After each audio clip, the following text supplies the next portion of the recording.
Thanks, John. Yeah, buddies. All right, so if the stream has started, let's do maybe the hardest part of today, and who remembers where we are and what we're doing well enough to recap for a previously on Dungeons and Dragons. I do remember that we Well, bought all of the goodies from the Because fair. like you're looking at the carnival, so hopefully there's at least like some ringing of bells. Zach, you can type wherever. I monitor both. If it's easier in Discord, that's fine. uh,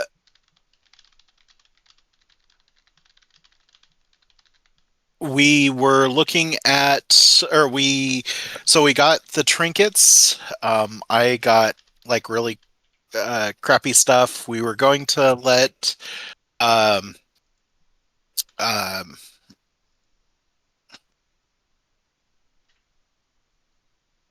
okay, sorry. Um, we were we finished the games. We had looked at uh uh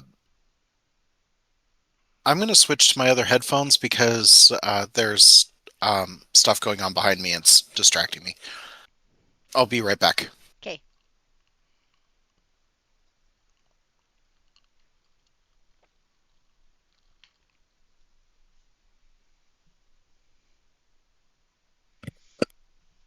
I'll jump in while Mark is away.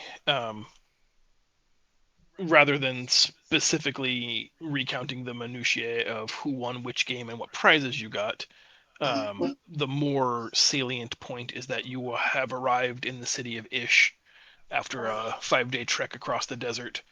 Um, Ish is currently being visited by a traveling circus um, led or created by a man named Sala, who seems to have some relationship or is at least known by Draco, and several of the people in the carnival seem to be on a first name basis with him.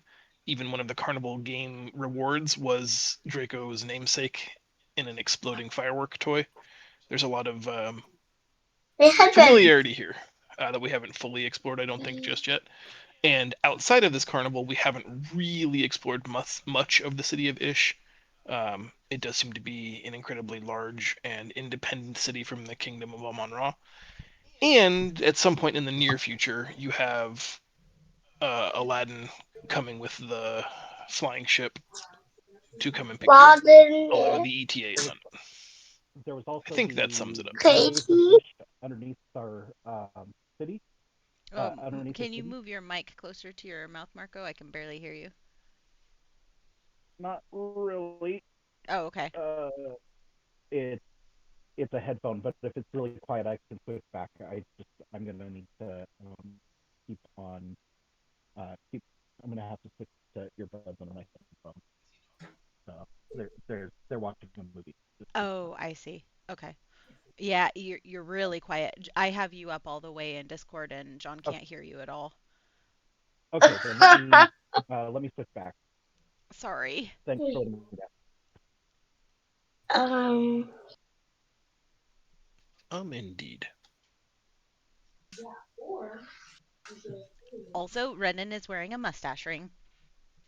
Sweet. I forgot about that. Thank you for reminding us. You're welcome. Uh, just to offer the mustache rides. What's going on? Renan has the mustache ring. Oh, um, uh, the other.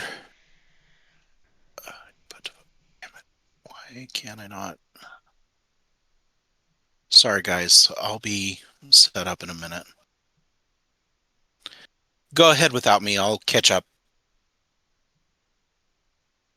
okay. You guys had, I think, spent all of your tokens on the various prizes from the prize tent. Hmm. Before we shift scenes, is there anything else anybody wanted to do here in the midway portion of the carnival proper? We need to. Renan didn't roll her things. Do we want to roll for her since it's going to be a while, or I'm okay saying that she rolled and won something, but has decided to keep it a secret from all of us until Michelle is back, and Michelle can roll on the table. okay? Deal. That's good. Sounds fair. So, Draco, Renan being very coy about her super cool box. that she were won't show you a anybody. carny in a previous life before you joined Alea's Flame? He's an active Carney. That's what he's trying to turn Draco's Grotto into, slowly. Nice. Draco says, "Why, yes, yes, I was, and always will be." Nice. Now and forevermore.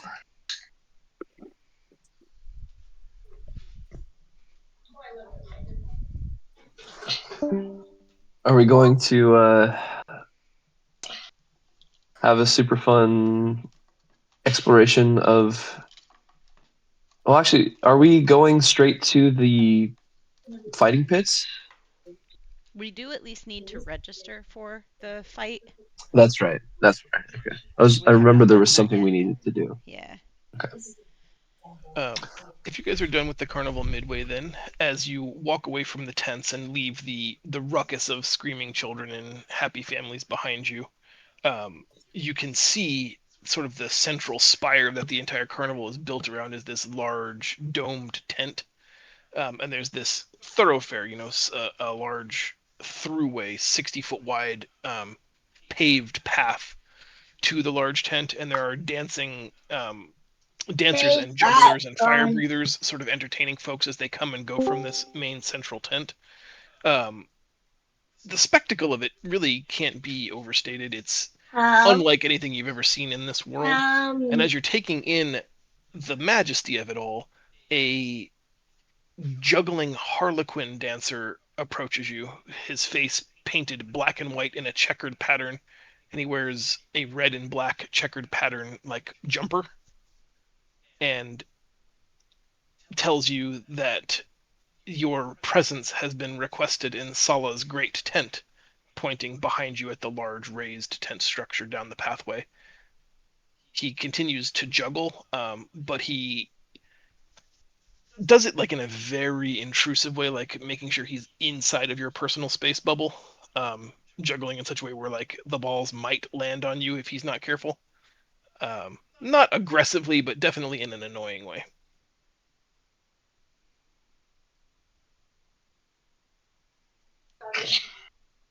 Still we go? Still we go. Okay, I think I'm back. Yay! Did I miss anything? Looks like carnies.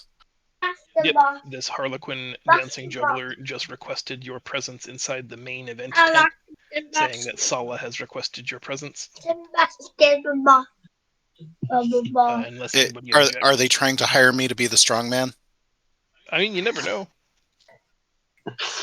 Okay, I'll go in, but I'm gonna flex. Nice. Walking into the tent, you can see that there is 270 degrees of tiered seating, and it's a packed house tonight, all around a central performance area at the center of the tent. The audience is ruckus and roaring. They just finished cheering for something amazing. You're coming in just too late to have seen whatever that might be. Closer towards the middle of the center of the tent, the middle of the center, I guess that's right.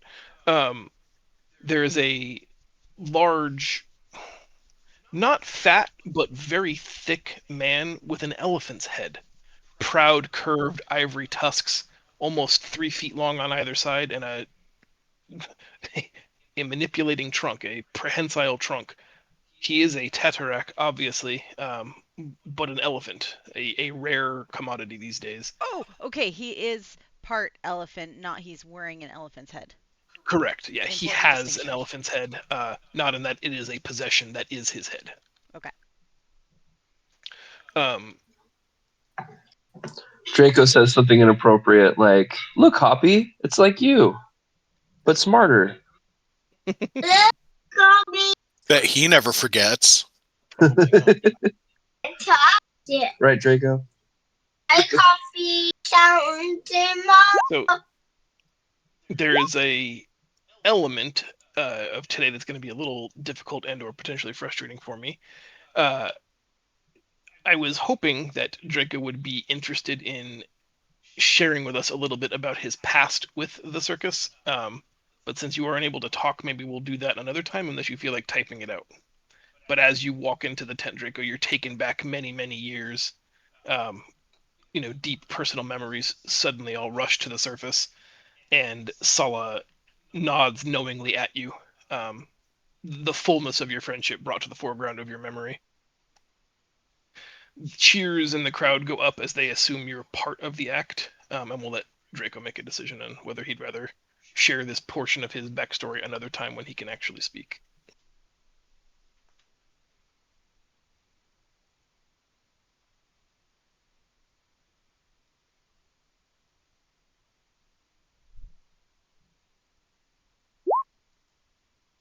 No worries.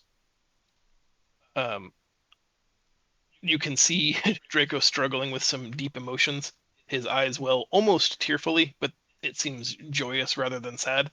He looks to each of you, beginning to start what seems like it would be a long and entertaining story, and then stops himself.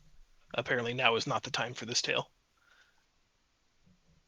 The large elephantine man, who, again, massive, does have a belly, but also is just a big, thick dude, motions for all of you to join him close to center, and you can take into all 5 of your senses sort of trigger in that even though you have fought in large Catal pits before, even though you've been the center of everyone's attention, like it has never felt more focused than it is here.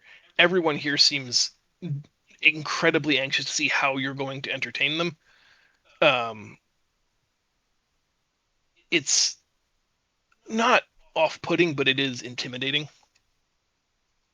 You can see that there are other people on, let's say, the circus's staff sort of waiting in the wings. But he sort of demurs to Draco for a moment, and some people who are longtime fans of the circus recognize him, either having seen him perform in the past or because he's on some of the banners still. There's a little bit of fanfare afforded Draco as a resident member of the circus. And Salah says that he...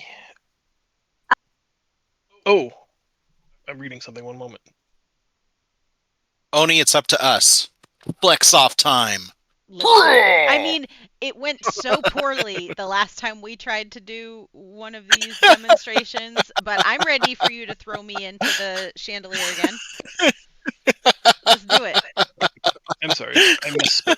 Apparently, the elephantine circus master's name is Bruges. Bruges. The Bruges bonus round? It is like a Bruges bonus round, yep. Nice.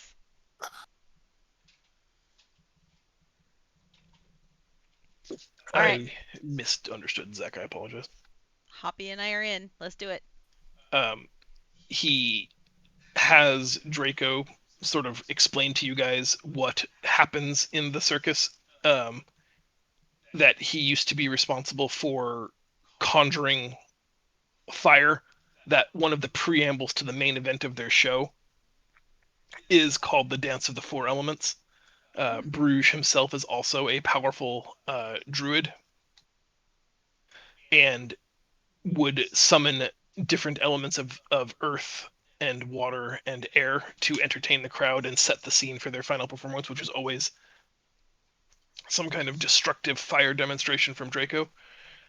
The act has obviously evolved over time slightly, but that's really the only amount of time that Draco has to sort of like fill you guys into what you can expect from what's about to happen, before a uproarious band enters the tent and begins walking in a circle, playing this very rampy, very upbeat musical tone. And Bruges, let me move you guys to a map. How about that, so you can see what I'm talking about?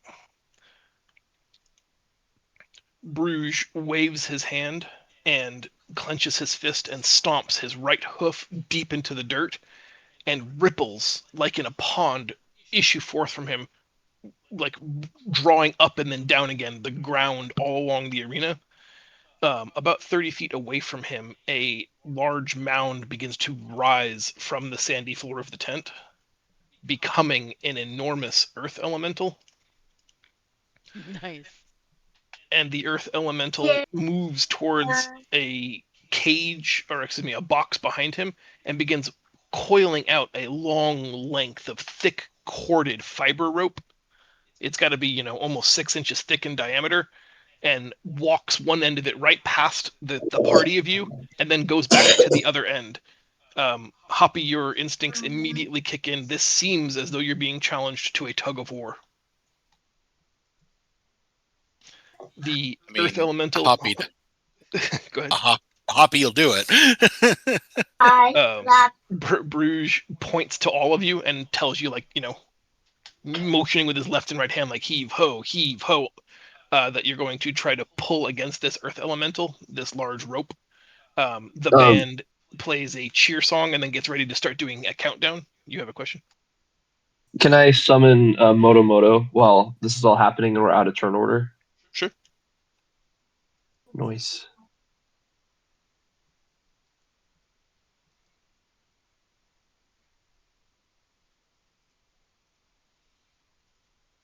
All right. As a team, if you are willing to participate in the tug of war, I will have each person make an athletics check. I will apply the greatest athletics check minus the worst athletics check for a score that sets the DC that this elemental has to beat. If you feel like you do not want to roll because you are very, very bad at athletics, I would instead allow you to use your action to aid another, granting advantage to one member of the team. Who is? Can I take advantage from Moto? Sure. Who is gonna roll for Renan? Or do we want to just have her assist? Just have her assist. Let's just have her assist. Yeah. That sounds good. Yeah, that makes the most sense to me. What? With a +8, I got a 13. Right. I have a +7. I want to be I got 13 Oh, with jeez. advantage. I want to be assisted Uh, by Renan. I'm actually going to use one of my inspiration tokens to reroll because I can.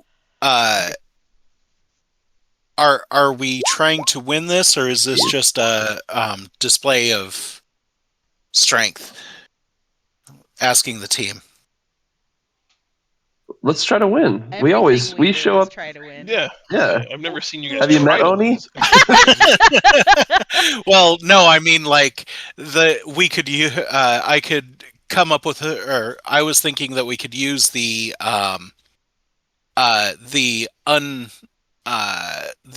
immovable rod to wrap around the thing to give us advantage, give us an additional advantage. But that's like, but is that cheating? Is that cheating? Is this just a display? Should I do we have a particular, or do we have a particular reason to pull out like all the stops and try and do that? I mean, we can try it. I don't know if we'll get disqualified or something like that, but we can try using every weapon in our arsenal. We're doing this in front of the crowd, right? You are. Okay, so then I'm not going to do it because that would look like cheating. Oh, we want to put on a good show. Yeah, not just... Yeah, we have. This has to be a performance. So okay, so I'm just going to roll. That sucks. Wow. Oni, do you want to take your advantage from Renan? Yes. Wait, no. Let's give it to Hoppy because he has +9. Okay. Well, Oni, you might be able to take it from Draco. But Draco rolled. Oh, yeah. I could take mine from Sorry, if she's not going to participate. Yeah, she won't make a good athletics check. You can. Hey, that's better. Hey, nice. That's more like what I was expecting. Okay, so that is a 27 minus 13, which is our lowest, gives us a DC of 14. Does that Does that seem fair? A house. It doesn't seem fair, but it seems like A what we got. house. Get me. Ah! Oh. What a jerk. In a Ooh. truly cinematic display. Oof, oof is right. Ooh. Amen, old Ooh. man. Amen. Ooh. Both of you strain against each other. Ooh. But it seems like it is a absolute stalemate. The crowd loves it because the whole team moves the Rockman a little bit, and then he just kind of leans his enormous girth backwards and pulls all of you 6 feet. It goes back and forth for a while until both of you settle in, and the rope doesn't move. There are like filaments of the loose cordage that begin to splay loose and fray and spin loose from the center of the rope at its midline, to a point that it looks like it might actually snap. Seeing that is a possibility, Bruges blows a large curved horn through his trunk, and the whole crowd laughs because it does make a comedic sound effect, but everybody knows that means it's time to stop this particular event. The rope falls slack at your feet, and a bunch of Harlequin dancers race around, cleaning up the rope and begin climbing it up 2 poles. The exterior sides of this arena are bookended, if you will, by 2 50-foot poles and long ladders. They are climbing up the ladders with the ropes right now as we speak, and the seemingly enraged Earth Elemental starts walking towards you and grows in size with each step he takes, seeming to absorb like mass from the sand of the arena floor. And Bruges looks at Draco and says, "Well, now you've made him mad." Draco tells you that this next part's going to hurt a little bit. He seems to be talking specifically to Hoppy and or Oni, but tells you that we have to set the stage. What does that mean? Since Draco can't talk, I'll help talk for him. The Earth Elemental is incredibly rageful, but we'd like him to make 2 giant craters in the ground. He tells you that this guy is incredibly slow, Yeah. but also incredibly It's strong, like a circus. and will raise his hands up and strike a devastating blow that will destroy anything caught in it. So recommends you not be that person. But if we can create some craters, that would be helpful for the next part of the act. He said it's all part of the show, guys. For this portion, I think we can probably jump into initiative order because that might just be easier. Okay.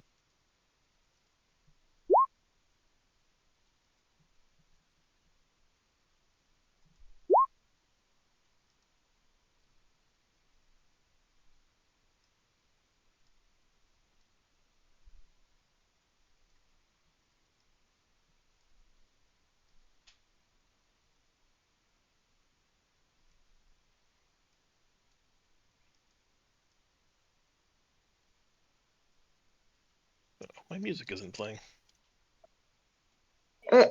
Meg, can you I'm gonna get step away for just a second. I'll be right back. Can you do Renan? Yeah. Meg? Yep, sure can.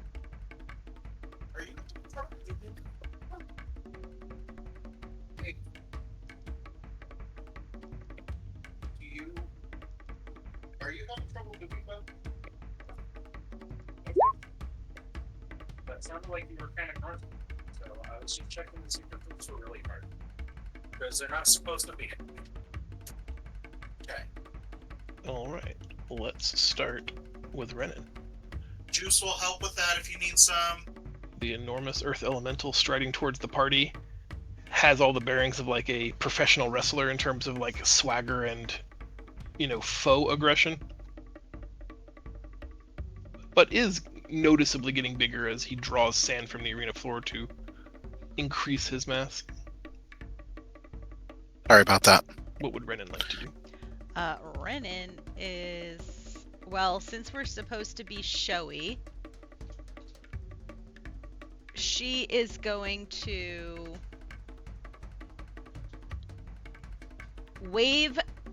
turn around in a circle, waving at the audience, and then she's going to bow, and then she's going to, like, she didn't move, she's just turning in her spot so that she still gets steady aim. And then she's going to do like a clever curved shoot with her bow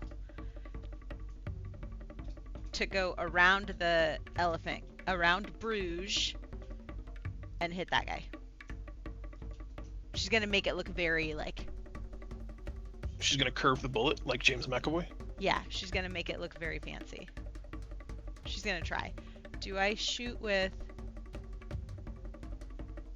Black Sand's Edge is not a bow, right? No, that's a thrown dagger.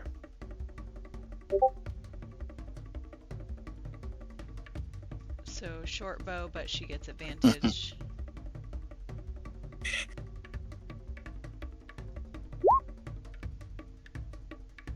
That's definitely a hit. I see 21 points of.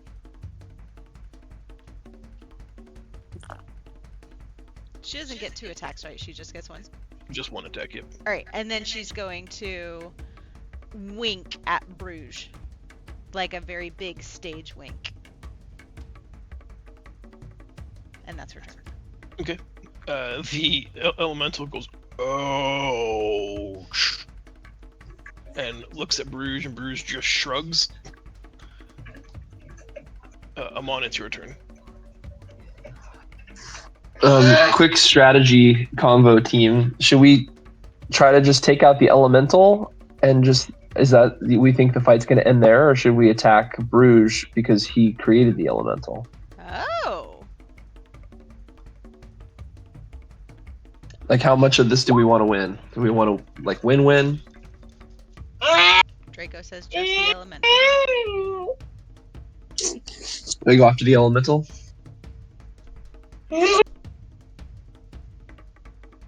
Alright. All right. So I'm gonna We're attack supposed to- elemental. And I'm gonna just use my moon bow. Attack twice. Either of those hit. Neither do, unfortunately. Cool. Cool. Oh. Then Sorry. When you're done, let me know. I have the last thing. and then Motomoto's gonna take his attack too. Ouch. Rainbow. Rainbow. 18 does hit. Nice. Rainbow. Good job, buddy. That's it for my turn. Happy, it's your turn. We learned a thing? I looked and we must have changed it.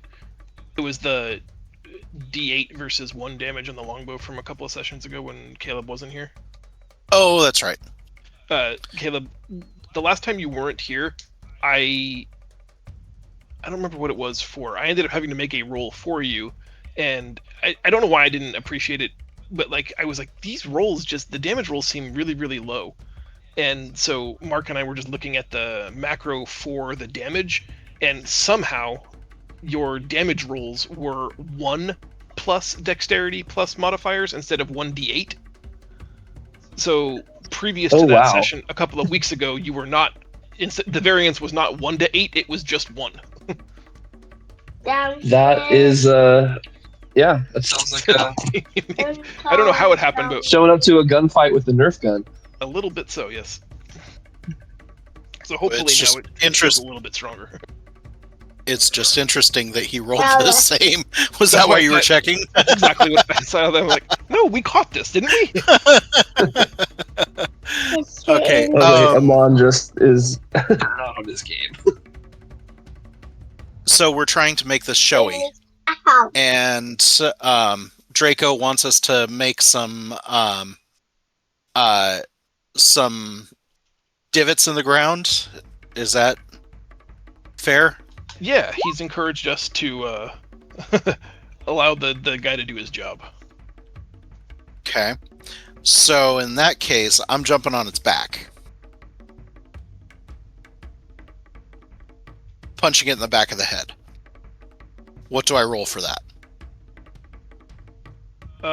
Athletics to jump onto its back, and then you can make an unarmed strike, which is just, proficient or a strength plus proficiency bonus. You do ascend, no And- problem. I will rage, and I'm going to. That's horns. Yeah, that should be the same. Okay.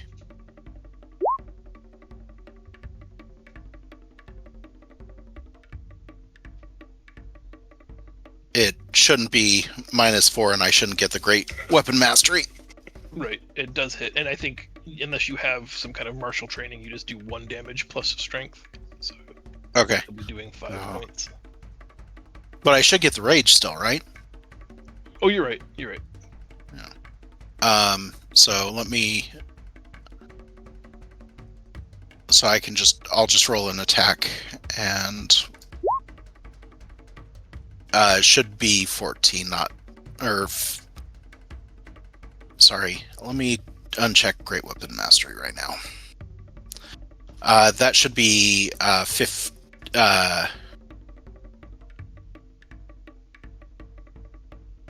That should be 15, so I probably missed. 15 does miss. Okay.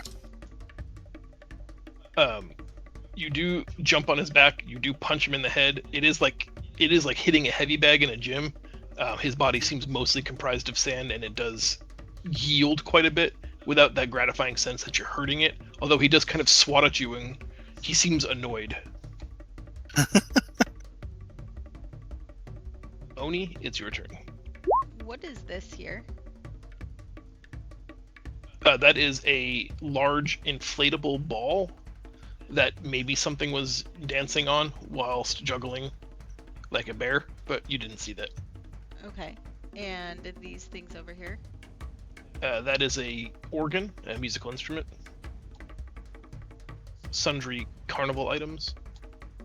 Okay. You also have a chest of like a wardrobe for costume changes. And we have to make it like cinematic. If you want to. What Draco You're gonna is saying is correct, that we want a crater in the arena at some point, somehow, somewhere. Okay. I'm gonna come over here and pick up the ball and just chuck it at him. I understand that it's an inflatable ball, so it's probably not gonna do any damage. But I want it to just like dunk him on the head. Okay. And then Be- when he looks at me, I'm gonna goad him. Because it's not really a weapon, I don't think it would be thrown like a spear or a sling. So I think just give me an athletics check to sort of like, soccer throw it 2 hands overhead. Beat him in the head. I'm gonna totally like granny throw it straight at him. Just like a... It does not travel as fast as you had hoped. In this granny style loft, it does hit him right on the back of the head, right beside where Mark is standing, and lets loose this comic squeaking sound as it does. And the giant elemental stops in his tracks and goes, turns at his waist to look at you, Mhm. and now starts striding towards you. I'm just gonna stand there and yell with both arms in the air, 3 points, and pass my turn. It Oh is wait, can Draco. I can take an extra action, right? Because I just threw. I took my movement and my action was to throw. I can do a bonus action. You can tell me what you want to do. That seems I was gonna Fair, do yes. Blade Ward cantrip because I Oh, can yeah, do that as for sure. an extra action. Okay, yep. I'm gonna do that just in case he gets to me and wallops me before I have Sorry, a chance you were to undo it. completely correct. Sometimes you just use those words interchangeably, so I want to Sure. make sure. But in this case, you were both technically correct and vaguely correct. Yeah, I didn't want to attack him. I just wanted to goad him into this area over here. Give me a whatchamacallit, a performance check. Performance check. Yeah, to see. We'll use that as our de facto taunt. No! Why is my performance so low? I have an inspiration. Inspiration. I have an inspiration token. I only have one. Let's do it again. Oh my gosh! Oh! I feel like I specialize in it. It's got the check mark next to it. This is obviously a skill I'm good at, No, and I have never rolled a good performance check. I can see here you have a +6. That's good. Yeah. It just you didn't roll well. I don't want to talk about it. You didn't roll well. That's because Oni is intimidating on her own. She doesn't need to roll well. That's maybe true. Draco, it's your turn. This large, lumbering creature is getting even bigger as it decides to stride towards Oni now. There are portions of the arena that are now like down to like the hard sandstone surfaces. It has drawn so much of its mass from the arena floor into itself. What action would you like to take?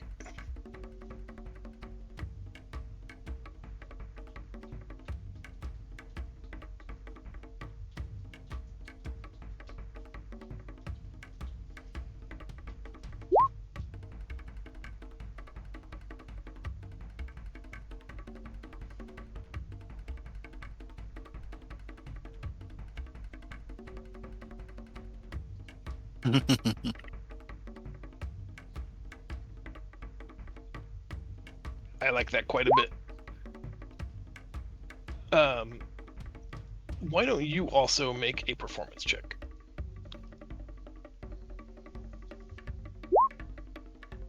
Wow, you guys are just... Yeah, but he has a +0. Imagine. The key takeaway here is that you are both equally as skilled. Yeah. Which is to say, not at all. Rude. The crowd does love that Fire Guy has been shot from a cannon, in quotes, at Nebo.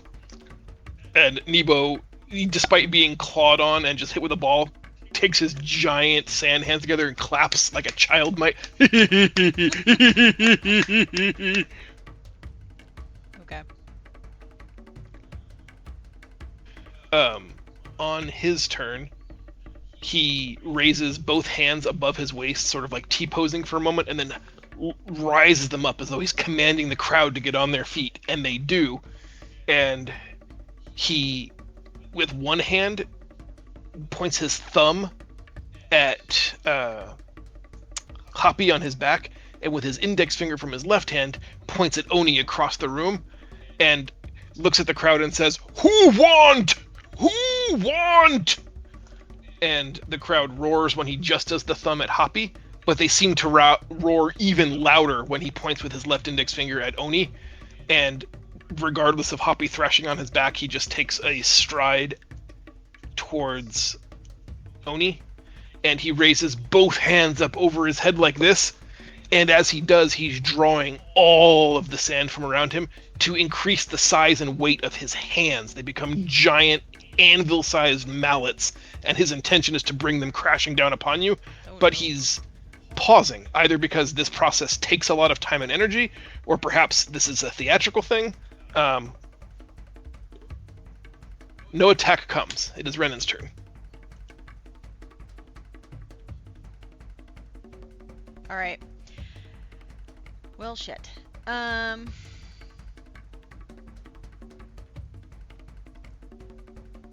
she attack?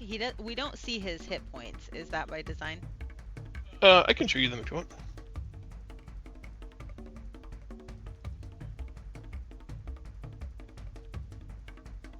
Mostly by laziness.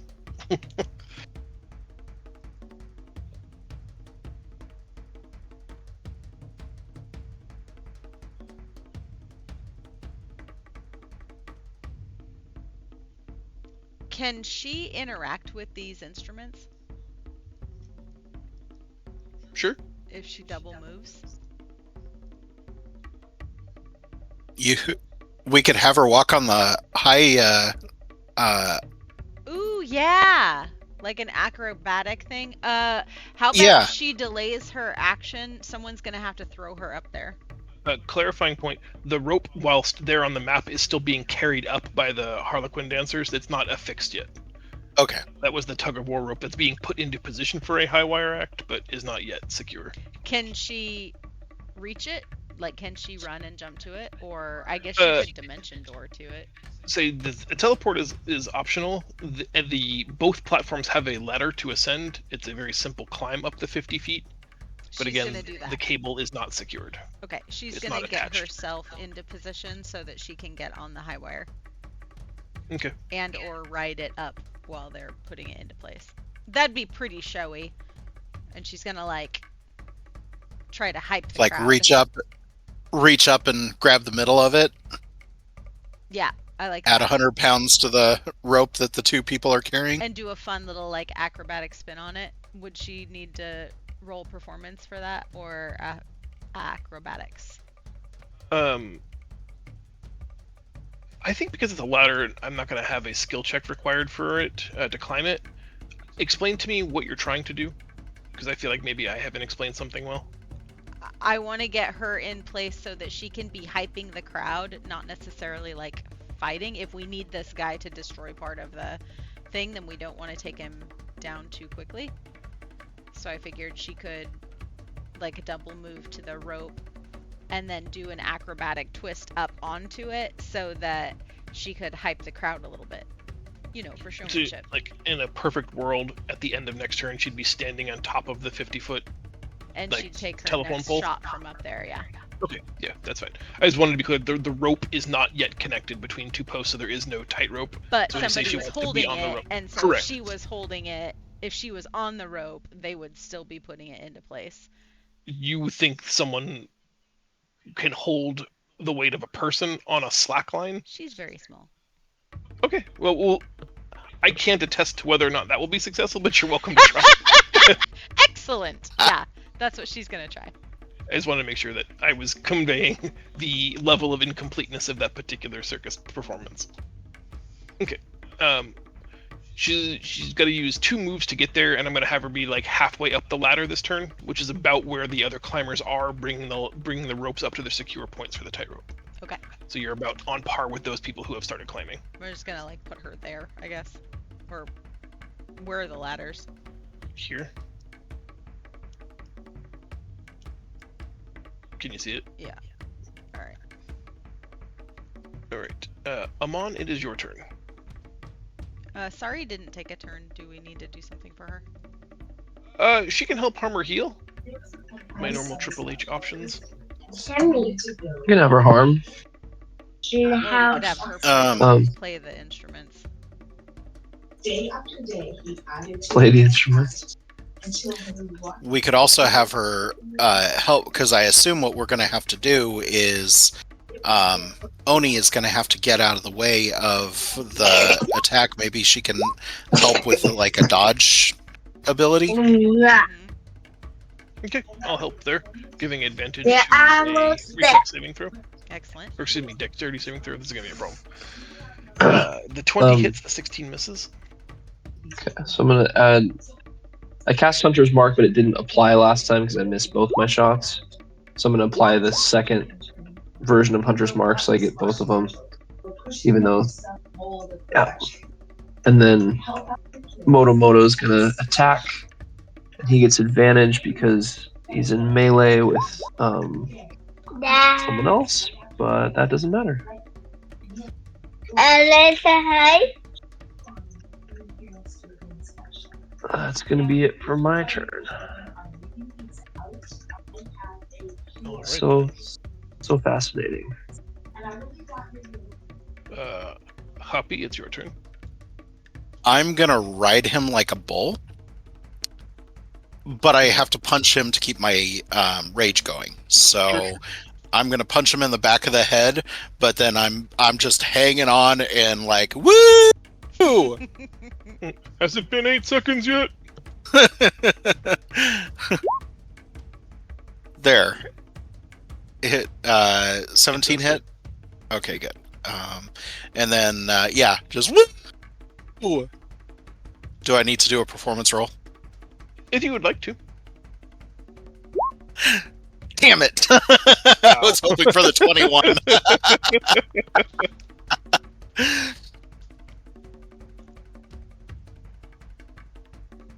Oni, it is your turn. The crushing blow seems imminent. He has seemingly finished amassing all of the requisite bonus mass onto his hands. Mm-hmm. the hammer strike is going to fall. He has begun the downward descent. As big as he is, it does seem very clearly telegraphed to you that you're about to get smashed into 1,000 tiny pieces.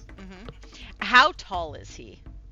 At this point, almost 30 feet tall. So he's tall enough that I could, with my remarkable athleticism, zip through his legs to the other side and try to push him face forward, using his momentum against him. Sure. All right. I don't know what. That's what I want to do. Serious. I don't know how to roll it. I think in my mind it would be an athletics check to pseudo grapple him. Strictly speaking, you can't technically grapple something that is this much larger than you, but I like the idea of just kind of pushing him on his butt, seeing if you can get him to momentum fall. Yeah! That's good. I did it! I zip through his legs and give him a hard shove on the butt. So remarkable. Much athleticism. Yeah! He goes ass over tea kettle, slamming hard with his giant anvil fists into the surface of the thing, and there's this giant cavitation wave. For a moment, all the sand in the arena is in like a liquid state. It all just ripples and craters and divots. Some of the mass that he's borrowed shunts back into the ground and he shrinks significantly, but it does in fact leave an enormous crater behind. I'm just going to huff breath onto my fingernails and wipe them on my breastplate. And then do blade cantrip again. So since he went flying, what happens to me? Do I go flying off of him? I would like you, Hoppy, to make a dexterity saving throw. Okay. And since we were preparing, I'm okay with you using the advantage provided by Asari, if you need it. You won't, but if you want it, you can. Nope. You have the option of staying with him or dismounting gracefully and being next to Oni. You can either sort of scamper down his back over by his butt and sort of just be dangling around him like a belt now as he goes face first into the dirt, or you can just gracefully sort of backflip superhero landing. No, but the important thing is, did I get my 8 seconds? Yes, yeah, confirmed. 904. A new record. Oni, that concludes your turn. Draco, you know that part of the setting the stage for this event was creating the crater. You also know that what comes next is to fill this crater with water. Do you want to delay your action, or do you want to do something interactive with Nebo?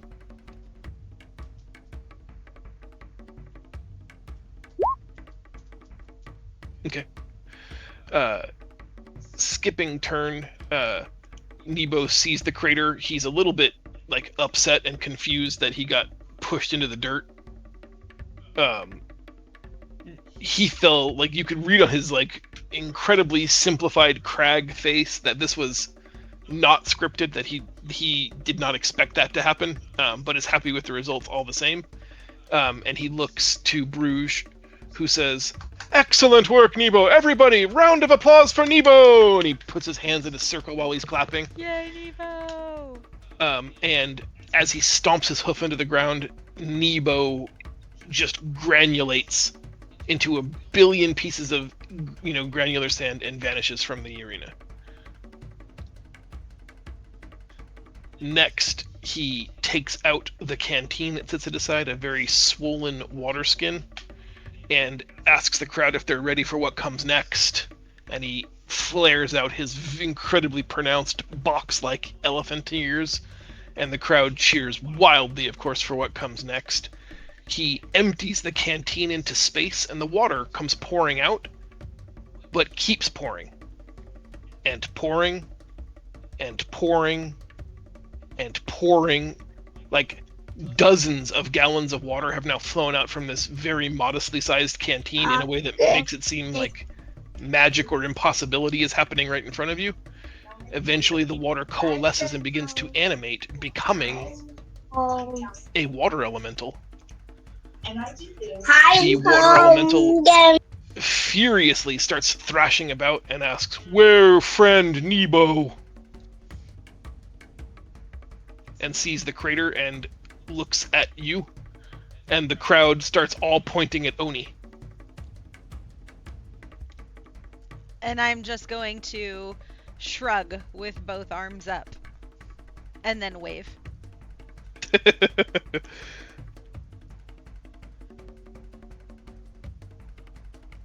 gonna add him to our initiative. We're gonna use one quick sec, rather than having everybody reroll. Oof.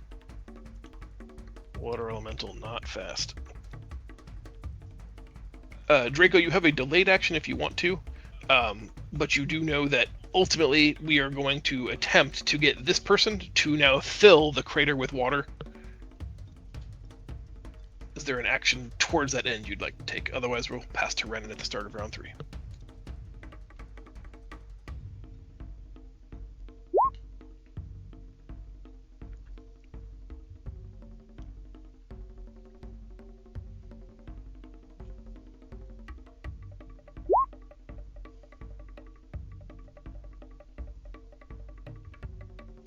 Look at him, he's like a real person now.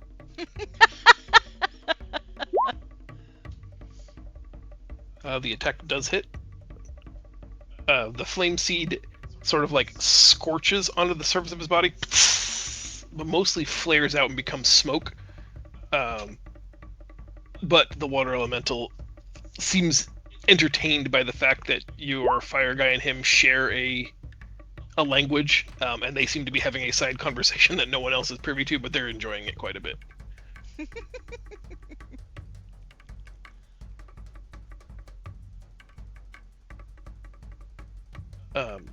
Let's have Renan start round 3 then. All right.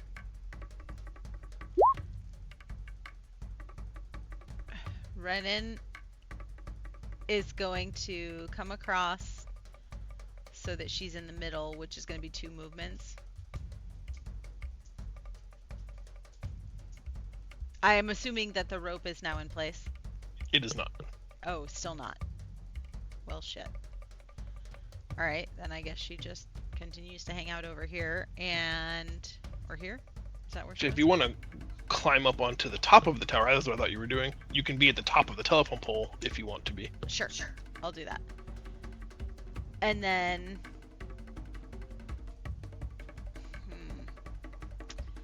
can she delay a bow strike from the top if it moves into range? Or can the bow reach? So it's in range now. Oh, okay, then I'll just go ahead and attack with normal. I think the bow's range is 120 feet unmodified and up to 300 feet at disadvantage. Hey, look at that. She didn't even need advantage. That does hit. Are you, you don't have the sneak, I don't think, in this area. No, but I didn't know how to turn it off. Oh, I see, down below. Just unchecked. Should be a tick box, yeah. Yep. You're learning how to rogue her. Amon, Renan has just fired an arrow that kind of like enters the creature's body, but then just starts floating around in the sort of current that is its pulse around its body. Doesn't seem too terribly injured by it.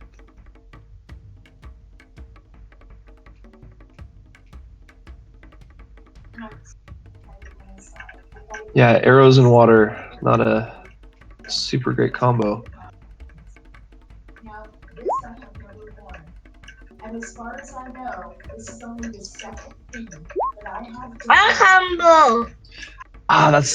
I had that thought too, but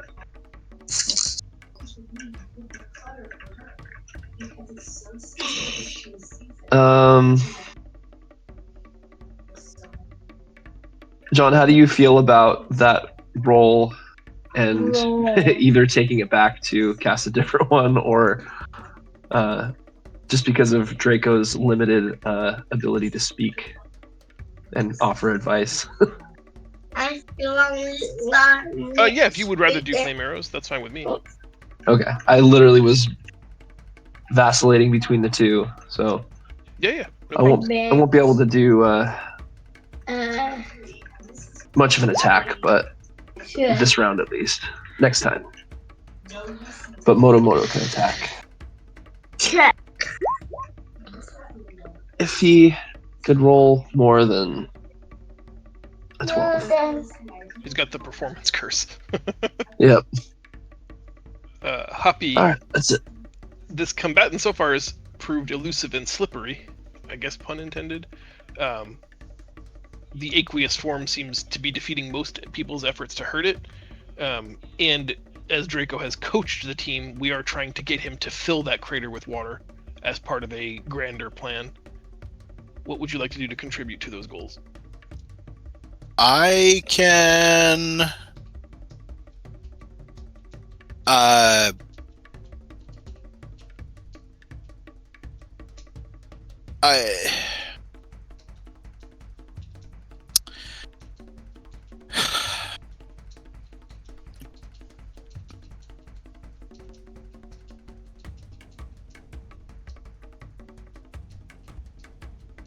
I can push the target, right?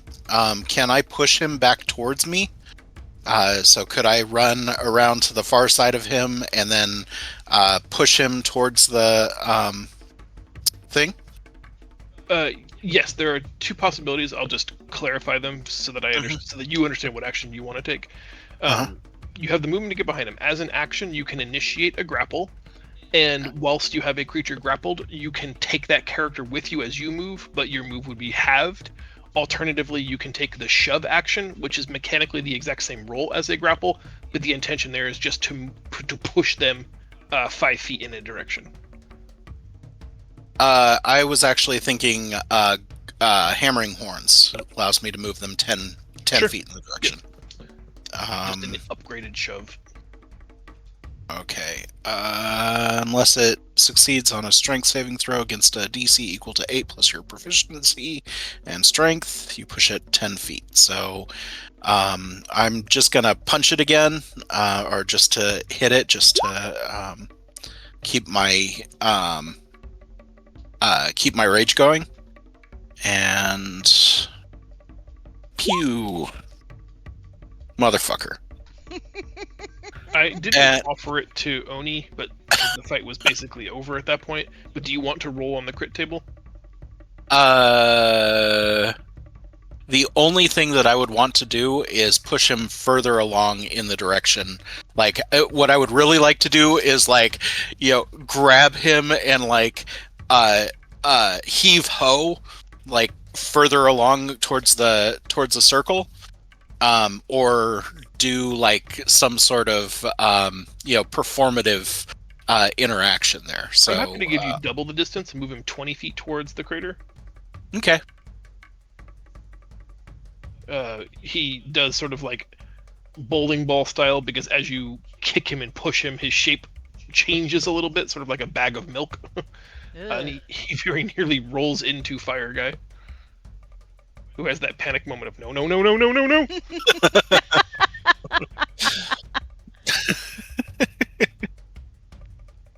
Oni, bag of milk elemental, is now very near your position. What would you like to do?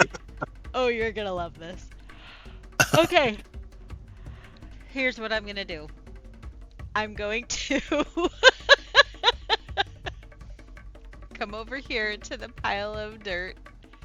I'm assuming Draco told us that we need to get him to splash water into the puddle. I believe that's been conveyed pretty clearly. Okay.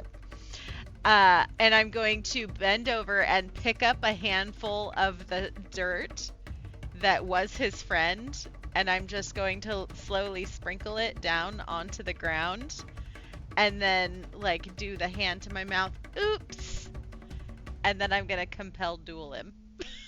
Damn. Dark Oni. And once I've done that, I'm stepping inside the crater. Okay. Do I have to make a charisma save for compelled duel? I'm sorry, I don't remember. In this example, I do not believe I'm going to resist, but... Wisdom saving throw. Nope, I am compelled. I wanted to be compelled anyway, but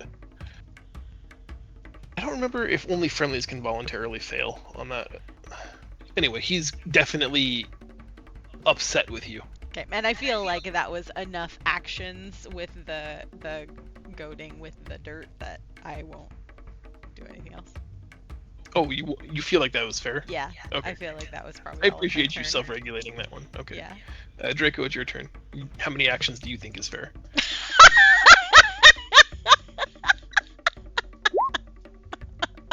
3, clearly.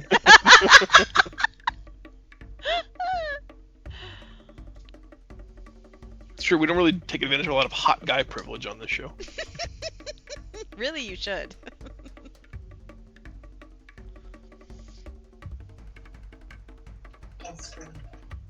And Draco's hot by nature. Nice.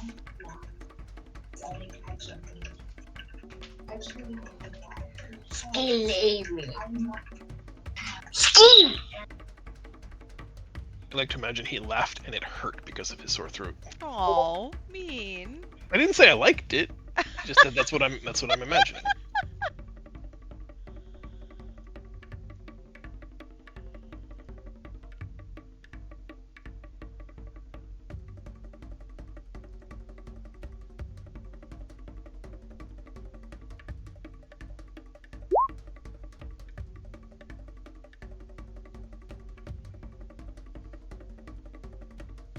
Nice.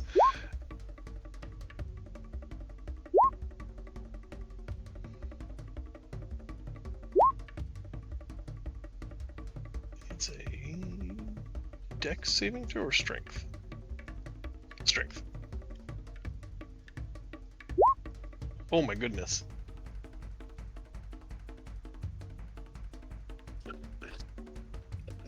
Two, three. The gust of wind blows him, and Oni, you sort of get like a storm effect of all of this wet air blowing past you at 50 miles an hour. Has just done havoc to your hair. Your beautifully coiffed golden hair is now a little bit frizzed. Oh no. Draco, anything else from you? Do you want Fire Guy to take an action?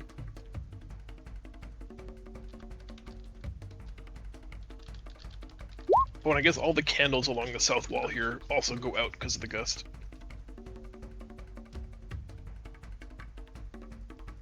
And 6 more damage as his back is peppered by a flame seed. You shot your seed all over that guy's back. Ah! I was just narrating what happened. Alright, the water elemental, seeing how you have done his friend dirty, climbs down into the crater bowl to exact his revenge on you, Oni, and in a deep voice that sort of has a almost, cetacean quality to it, has like that sort of deep, low sonar hum to it. He asks, "Can you swim?"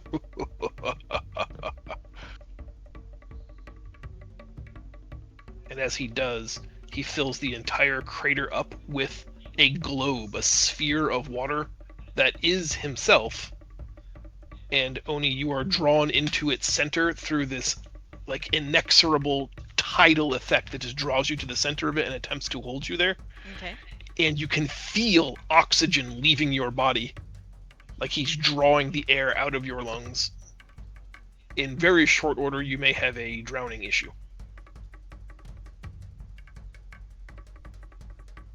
Do I by any chance get to take a reaction? What kind of reaction? Drink a potion of water breathing? Do you have a potion of water breathing? I do. Well, that's very lucky. You're not going to be under there for very long. You may want to save that. I was just asking. I can't normally take a reaction, so. Yeah, I have an idea too. Okay.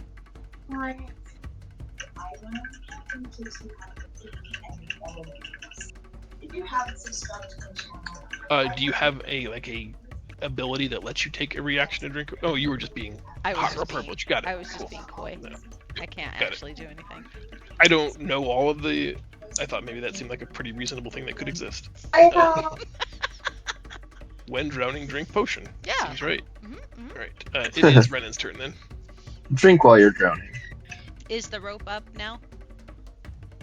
It does seem like it will be.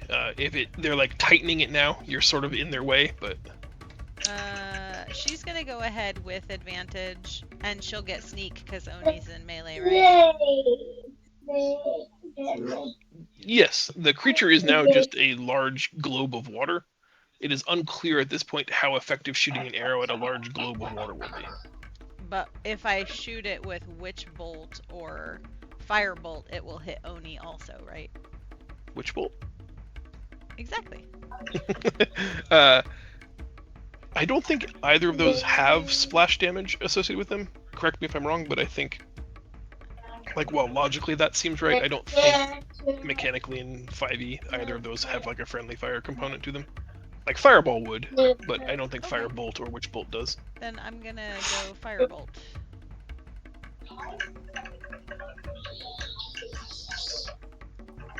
I guess barring like a critical miss on our critical fumble table, I suppose that's possible. Wow. There is some like, adage about not being able to strike the broadside of a barn that seems appropriate now, but instead the arrows just float into the sphere, penetrating only a few inches and then just kind of being caught in the interior current of it. Anything else from Renan? Nope, that was her turn. All right, we go to Amon. All right. Let's see what these fire arrows can do.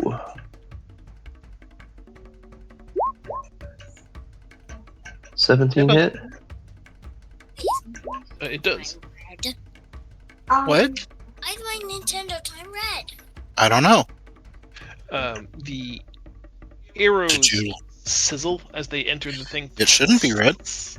One of them just narrowly misses Oni, just for the effect of Yeah. getting the crowd excited for it.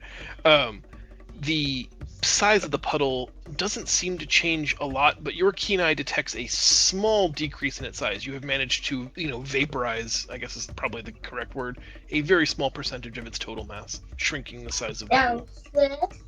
Do I add 1d6 of fire damage, or does that not really You can. apply? That's what I was assuming.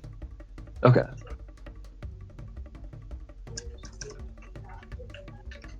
No. Draco, I like that you get what I'm doing here. I like that you are literally picking up what I'm putting down. Alright, so that's my first shot. Oh, and I need to add Hunter's Mark. And then my second shot. And then...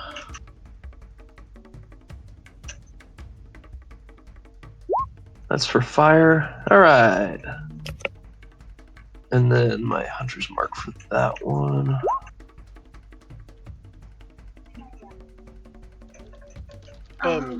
Quick question about flame arrows. Is it just the extra d6 of fire, or does it turn the arrow's damage into fire damage?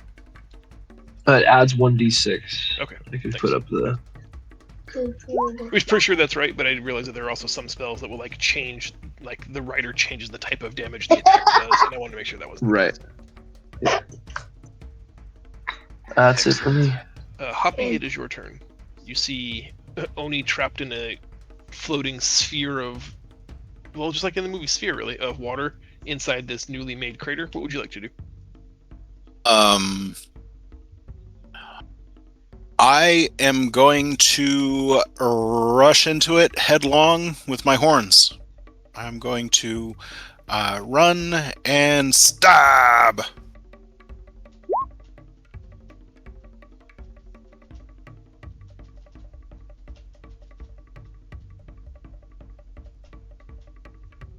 You do barrel into it. You do splash quite a bit of water all over the place. As you do break the sort of surface tension of this globe of water, there's an irresistible current that seems to want to draw you in. I'd like you to make a dexterity saving throw to avoid being drawn into the whirlpool effect at the center of this sphere. That's do. right. Yep. You can stay out of it if you wish. If, however, you want to be in it, you can also choose to just dive in the deep end, but it doesn't draw you in unless you want it to. What do you guys think? No, I'll stay on the outside. Okay. Oni, at the beginning of your turn, I need you to make a Constitution saving throw. You still have air in your lungs. You'll make that save with advantage. Plenty good, no problem. You are a remarkable athlete, after all.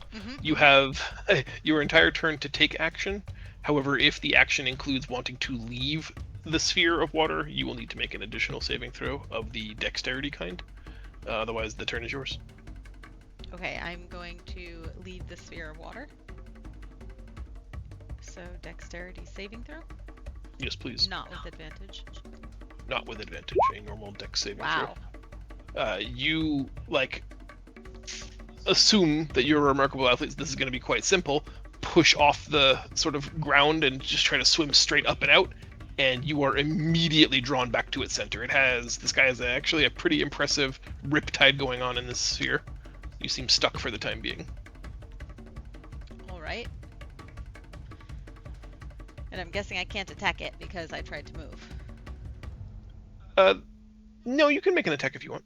All right, then I guess I shall just attack it with my swords. You're going to attack the darkness? Yep.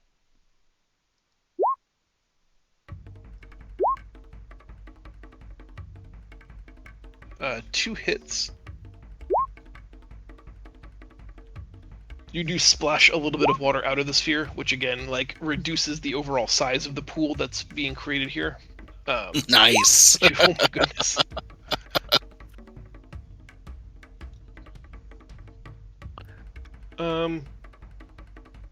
I don't know that would really directly translate here. It's a shame because that's a 99. Let her How keep about that this? for the next time. I was gonna say, how about this, Meg? That is an impressive success on our critical hit table. I'll give you two options, like the sort of self-saving option and the pure destructively minded option. If you want to be destructive, I would say that you do, double that critical damage, and you have dispersed 50% of the water here as you just kind of become a whirling dervish at its center and send so much of that water out, shrinking the pool even more. Or you can use the force, like you have created this cyclonic effect that has literally made a whirlpool all the way to the top, creating an open air space that you can then vault out of. Ooh, I like that. Cool. I'm going to put you right on the edge then, but you have spun so hard and so fast, you literally created a cyclone in the sphere, creating a easy space for you to jump out of. The current can't control you if it can't touch you. I like it.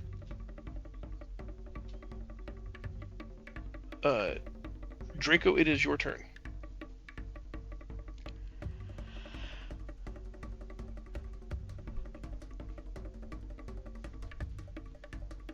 From your perspective, the magical weave, if you will, that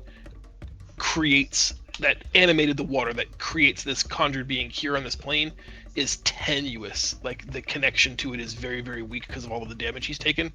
It would not take a lot more to completely sever that magical link, leaving only a puddle of not emotionally invested water.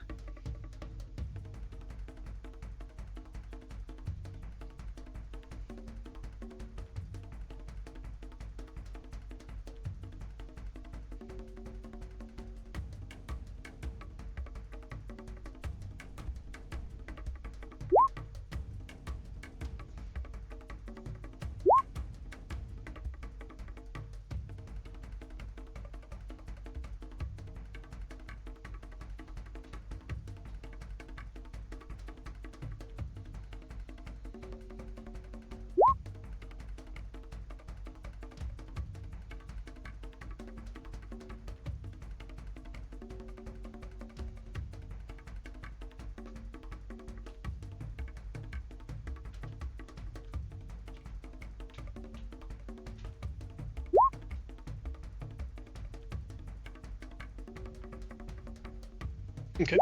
Is this like a long Shrek joke so you can tell people to get out of your swamp? Nice. Oh, Ooh! damn! That is more than the damage that we required. That breaks the mental weave the magical weave that held this elemental in place on this plane. The elemental spirit departs and goes back to wherever elemental spirits come from. Pandemonium, I suppose. And it just is the animated sphere of water splashes into the bowl created by the crater, sloshes around a little bit, and now you're left with like a makeshift swimming pool. Nice. As directed. The crowd cheers at your success. But before any success can truly be enjoyed, the Bruges claps his large muscular hands together, and two very, very scantily clad assistant women come from the opening of the tent past him, like leaving very little to the imagination in terms of wardrobe and attire. They each have a very, very large fabric fan with them that they're waving, using mostly to like hide their sensitive bits, their lady business, but using it performatively as a dance until eventually they end up flanking him. Nice. On either side, sort of like, striking that pinup girl pose, giving him the two fabric fans, and one of them rolls her eyes at Draco and says, "Never again."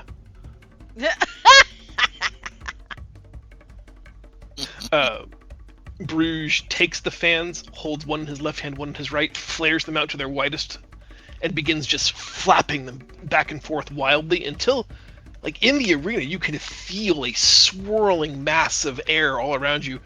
Wind begins to pick up. It grows quite potent until it coalesces into a large air elemental at the center of the arena. It just begins, like, dervish style, almost like a tornado in the tent, blowing around wildly. Seems to just kind of be rotating around that golden ring at the center. And Bruges now asks for the aerialists.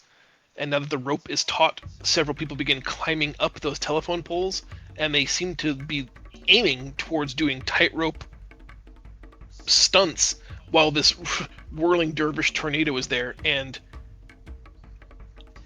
whispers to Draco, sort of sending the message along the wind that if any of his friends wish to participate, they can, but you know how this show ends. The idea is that these aerialists, including any of you who wish to participate, do the entirety of the tightrope walk with some kind of spectacular flourish to make the crowd enjoy their ticket price, and then dismount by diving into the newly created shallow pool of water. Do we have anyone in our group that would wish to participate in that event? Renan, she's already up there. How fitting. If Renan would like to, I would need a dexterity, an athletics check or an acrobatics check, whichever is greater from her, to step out onto the wire. Since we didn't have Sari take a turn, can she assist to give her advantage? Sure. Using her limited mage hand telekinesis to steady. Oops. 23. I didn't Cool. switch to rolling as Renan. You step out, or rather, Renan steps out onto the tightrope pretty calmly, pretty confidently. Obviously, not a thing she's terrified of doing, and this rope is, by her estimation, ridiculously thick for this. She would be comfortable doing it at half this thickness. What kind of aerialist stunt would Renan like to perform for the crowd assembled here? She's definitely going to do some cartwheels and maybe a loop-de-loop where she like grabs on the rope and spins around it in a couple of circles, and then she lets go to do her dismount into the pool. Okay, that seems pretty complicated to me. Are you okay with saying that you want to perform something that has a high degree of difficulty? Yes. All right, then I need to see that acrobatics check. Good luck, everybody else. As it turns out, she has an inspiration token if this goes terrible. Acrobatics? Yep. Yay! 19 seems good. I love your face so much. Because you weren't sure at first. And then you tried to sell it to me. 19 seems good. She can't roll less than 18. So, in my mind, I was looking for a 20 being the very difficult routine that you laid out for me. Uh-huh. So in this instance, you have technically missed the mark, but you have not, like, critically missed the mark. So it's a failure, but not a critical failure. What that means to me is you're going to have a close call, and I'll put it to you this way, and you can decide for Renan based on how she does it. Would you rather the stunt, the acrobatic portion of it, be pulled off flawlessly, but she kind of botches the dismount and that we're going to make the dive into the water potentially very dangerous? Or does she just kind of like bail on the dismount attempt and does a really good acrobatic thing, but when she knows she can't get the good footing or the good dismount that she wants for the jump into the pool, she just does like that sort of J-leg hook where she ends up just wrapping the crook of her elbow and the crook of her knee around the rope to avoid falling off? And the crowd will go, oh my god. I think she'll risk a potential belly flop. Cool. Remember, you just made that pool super shallower than it should have been, so if she breaks her neck, that's your fault. Okay, I have a plan. It's too late. You said. I have Now- a plan. She's full of arrows as well. She's going to do her dismount, but maybe at the last minute she dimension doors safely to the ground. Oh, sure. Let's rug pull this whole thing here. Yeah. She's got to nail the dismount. So the dive, unfortunately, is going to be athletics, which I'm not sure Renan is great at, which is also appropriate. And you're going to make that check with disadvantage because of the botched dismount attempt. 13 is not great. It's going to go pear-shaped. She's going to make it in the water, but don't forget you are 50 feet up, and this water is only like 5 feet deep. So this is not going to go well. She's going to get hurt. Probably not dead. She's definitely going to hit like the deepest part of the pool. But it's going to hurt. She's flailing and she's not in that position to like really smooth out that dive and go super broad body position wise. She's going to go in straight like an arrow, and while the water will help some of that, it's definitely going to hurt. And are you going to allow me to do the dimension door trick so that she appears in the middle of the pool, none the must? Moment while I consider. I can soak some of that damage. I can soak 3d6, so Yeah, that sounds fine to me. You can dimension door. Nailed it. It doesn't have a long cast time, so I imagine in the fall she'd have an opportunity to cast it. Actually, yeah, it's fine. What? I don't want to get too big. I was gonna say, like, does it have a somatic component to the spell? But I realized I probably don't want to get into that level of granularity. I don't know. I don't see it on.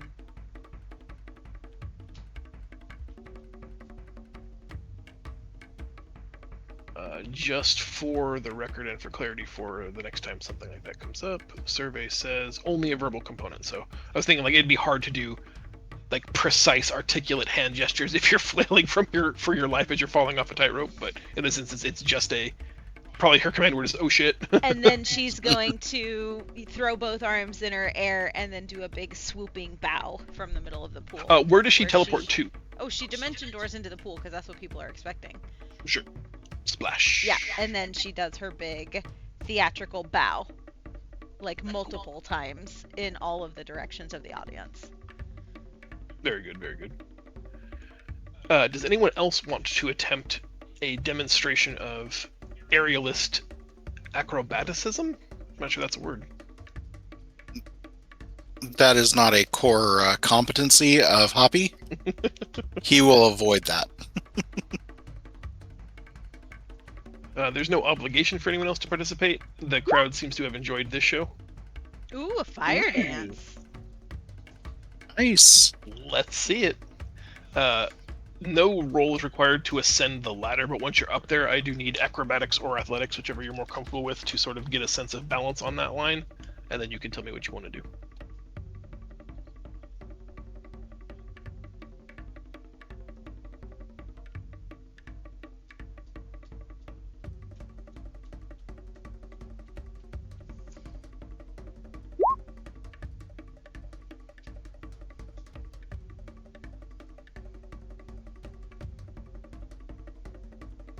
Okay, I'm assuming Cat's Grace. Then either of those two skills with advantage. Or I guess acrobatics with advantage, because athleticism is strength. So acrobatics with advantage. 13 is the minimum. You get out on that thing and between the whirling cyclone air elemental and just the nervousness of you being 50 feet above the ground, it is harder than some of these people made it look. Maybe you didn't give them their due credit when this was part of your show. What does your fire dance look like now that you're out there on the tightrope, barely not falling off?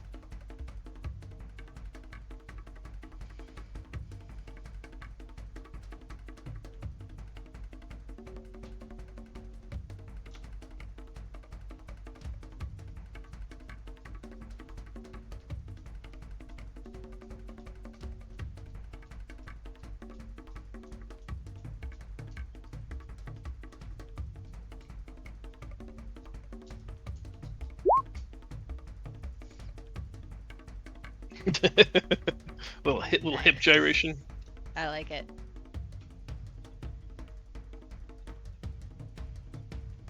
Okay. Is your plan to attempt a dive into the pool? Or do you have a different dismount option considered?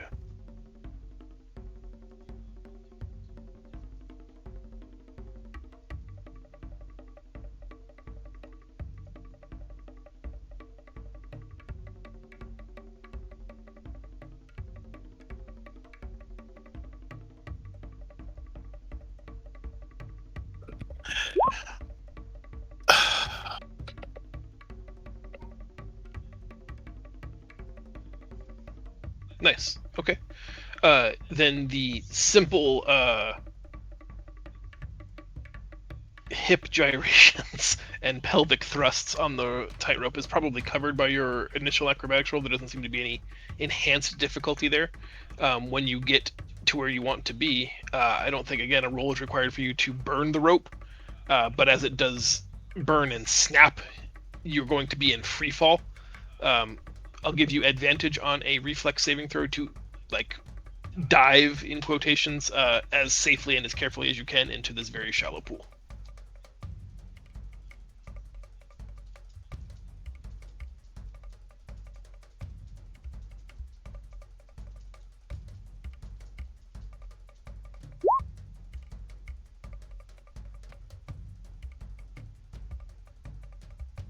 Okay. Then moments before hitting the water, there's a bamf as Fire Guy catches you and teleports you safely to the ground. The crowd goes wild as both ends of the rope burn backwards all the way to the telephone pole, with the people, the aerialists, being like, "Oh, come on, he did it again, guys! Trico did it again! Why is it always fire?" As they begin cleaning up the nice behind the ladies. Once the fires are put out, Bruges takes several steps back, despawns the air elemental, and tells everybody in the audience to brace themselves for the grand finale of their Call of the Elements theatrical show. While he's using his own druidic magic to clear the arena of all of the debris. Sorry, give me just one quick sec.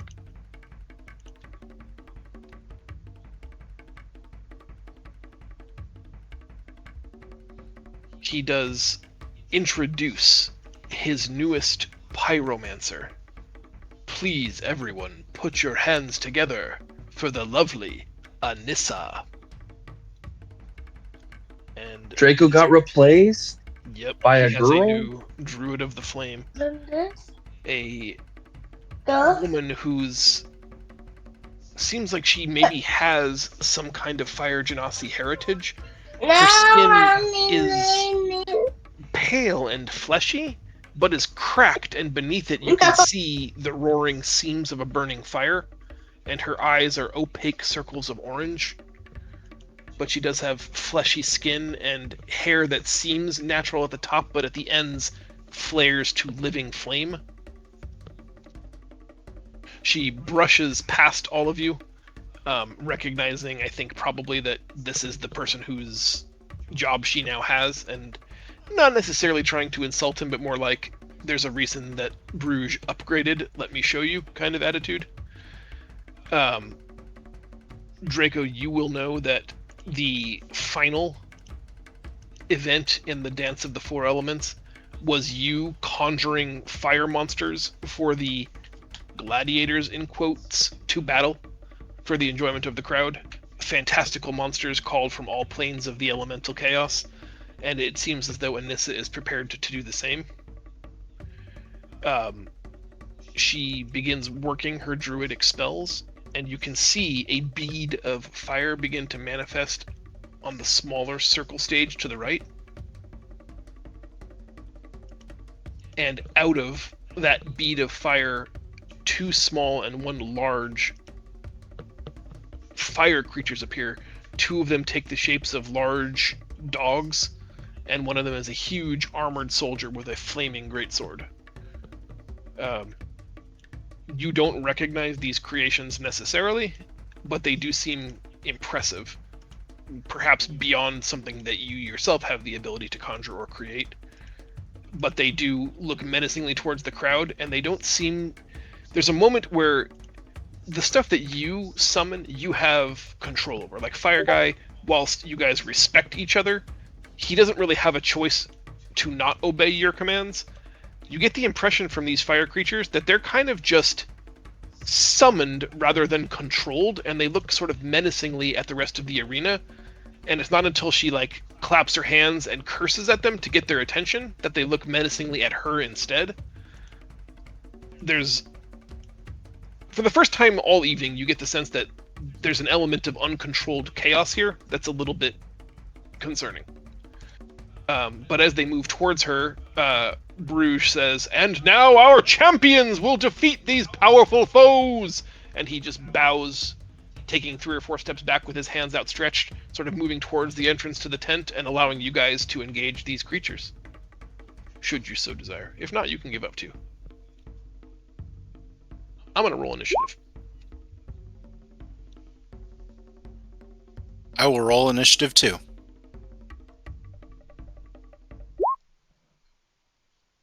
Dang it.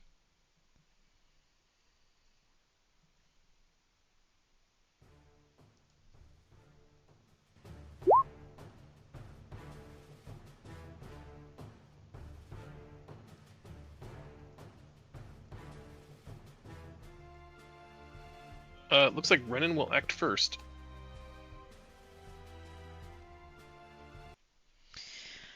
Ooh.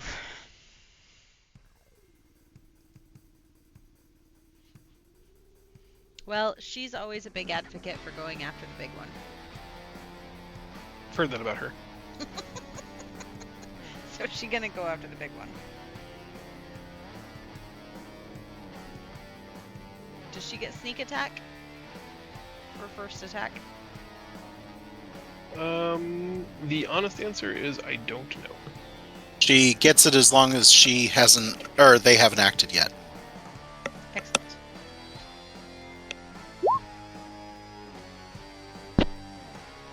But if she's not moving, she gets it anyway.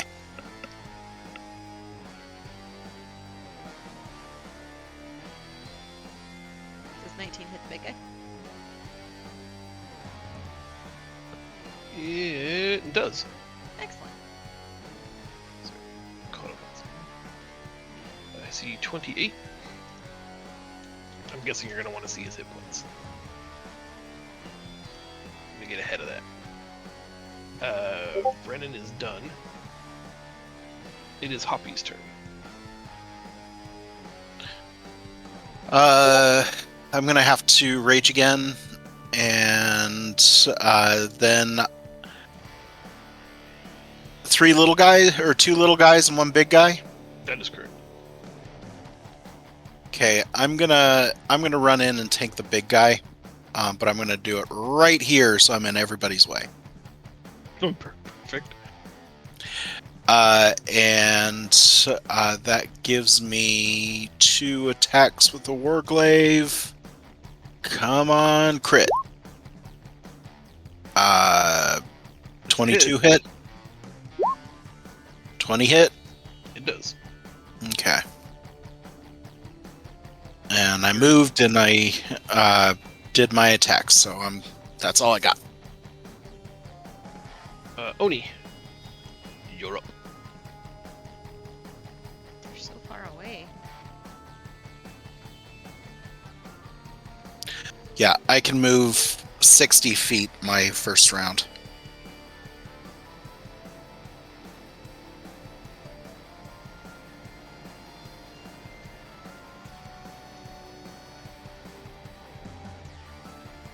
What can I do with Faux Draco? I don't know. I've got some like private fanfic that explores some options.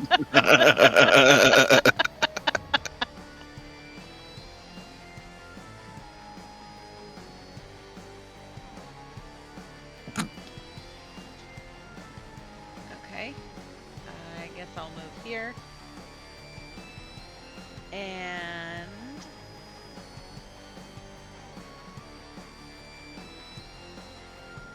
I mean, it's dumb, but I'll longbow the big guy. Wait, do... Okay. Did you answer your own question? Oh, that's a long sword. That's supposed to be a longbow. Yeah, but it says sword. Well, it would be +6 instead of +10, so just subtract 4. You subtract 4. It's 24. Okay, so that's a miss. That is not a miss. Oh, okay, fine. It's a hit. And I can shoot twice. You can just assume that she threw the sword at him.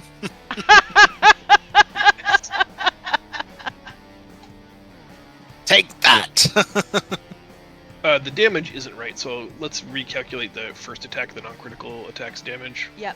It should be 1d8 plus 2 piercing. Do you want me to just roll the damage? No, the d8 is right, which was 6. We'll just call that 8.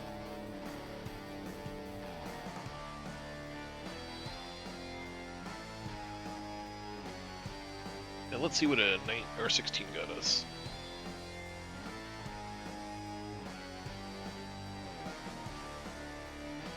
You are able to use the disengage action after your attack because you are fighting and you notice an effective route to escape danger. If I can disengage, can I... Use that to get closer instead? Yeah. Sure.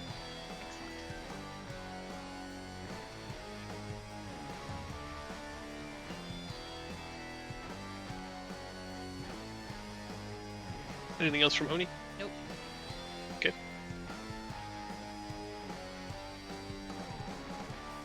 Is Draco's turn.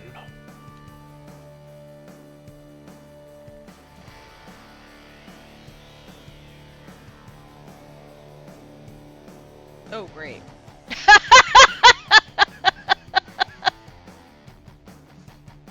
Oni and Hoppy, thank you. Give me a moment, I think I have a thing for that. Oh, but since I'm an Earth Genasi, does that mean that I don't have any problem moving?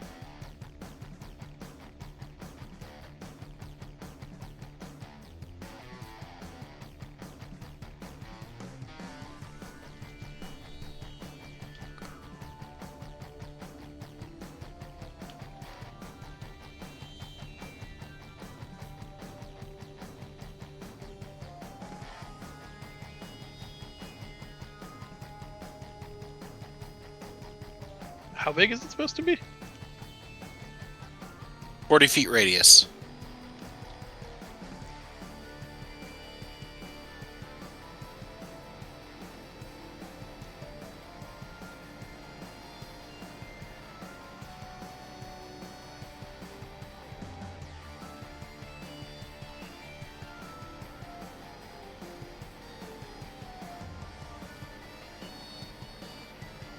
There-ish.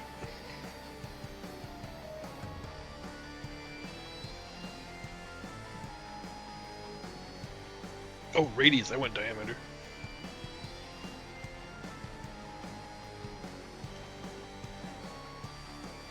That's a big fucking square. Yeah,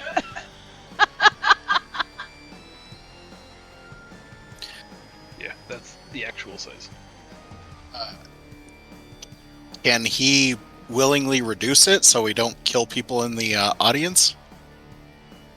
I mean, I feel like he could, and I also feel like he won't. And it won't kill them. Fair It's enough. just going to obscure the area and make it hard for them to move. Okay. And maybe fall prone. But they are sitting down. We should be alright. The area is heavily obscured and exposed flames in the area are doused. The ground in the area is covered with slick ice, making it difficult terrain. When a creature enters the spell area for the first time on a turn or starts its turn there, it makes a dexterity saving throw. On a fail, it falls prone. Okay. Slippy boots time. Anything else from Draco?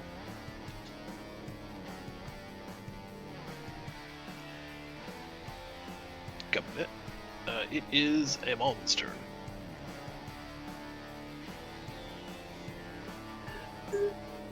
All right. I still have flame arrows, but they'll get doused, I'm sure. Firing through the maelstrom. Woohoo! 30 hits. Also hits for 12. Plus 4 is 16. Yeah, get it. And Motomoto's gonna move a little bit, but not gonna attack. Sick. And that will do it for my turn. Are the fire arrows actually extinguished, or do I add the 1d6? So if you start your turn in the sleet storm, I would say that they extinguish, but I'm not like if you shoot them in, I'm not gonna say you lose the d6. But the fire creatures are immune to fire, so Okay, then that's it for me. right, I start my turn and I have to make a dexterity saving throw. On your butt. On your butt. Yeah! On your butt. They both fall down. I thought there were 3. There are 3. Well, I'm using the same roll for the dogs. Okay. Everybody falls down. Everybody will have to use half of their movement speed to stand up. Draco, your replacement is not happy, does not like the cold. Was your intention to put her in the sleet storm? Or is that just a happy accident from how I ended up putting it there? Copy. Is there a world you'd like to shape it to not include her? Or are you okay with this happy accident?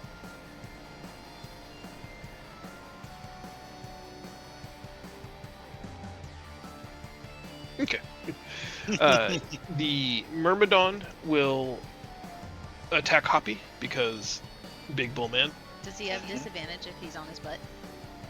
He would, but he used half of his movement to stand up. Ah. He will make 3 scimitar attacks against Hoppy. One of them is a critical hit. Uh-oh. I'll start I'm there. not worried. I'm not worried.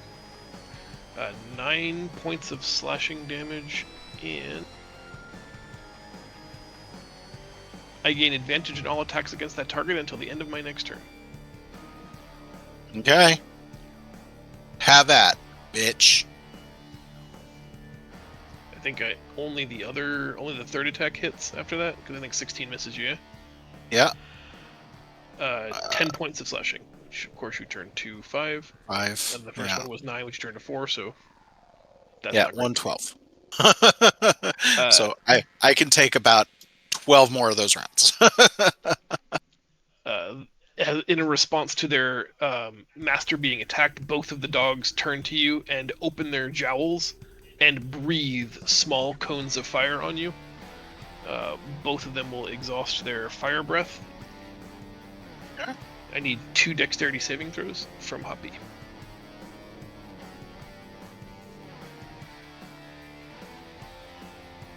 You take 21 points of fire damage and 10 points of fire damage for a total of 31 points of fire damage. Okay. And it is now Renan's turn. Okay. I'm standing up for just a second, so I'm away from my keyboard, but I can still hear. Renan would like to pickpocket Faux Draco.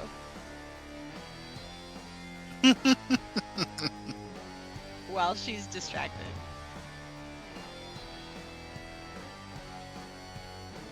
Whatever's in her pockets.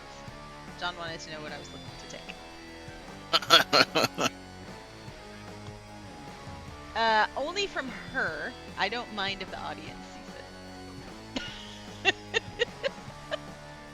Sleight of hand? Okay.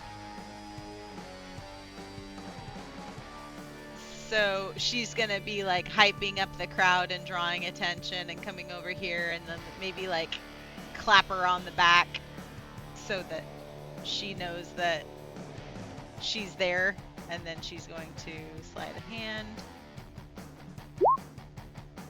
Nice. 25. It was a 29 with advantage. I don't know if she gets advantage on that.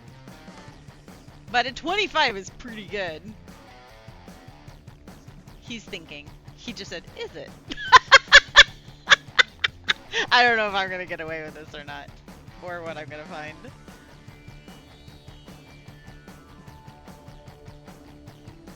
Alright, give me a moment to look at inventory.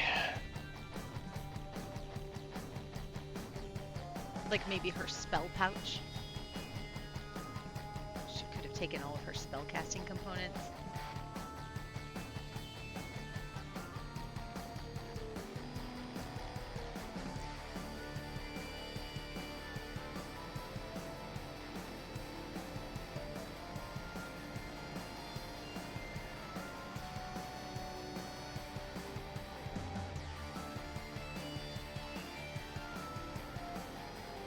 Yeah, so like in performer mode, she wouldn't have, I'm trying to rationalize what she'd have on her. I wouldn't think she'd be wearing like an adventurer's backpack, and I don't think she'd have her gold pouch on her necessarily as an entertainer, but she definitely would have her spell component pouch.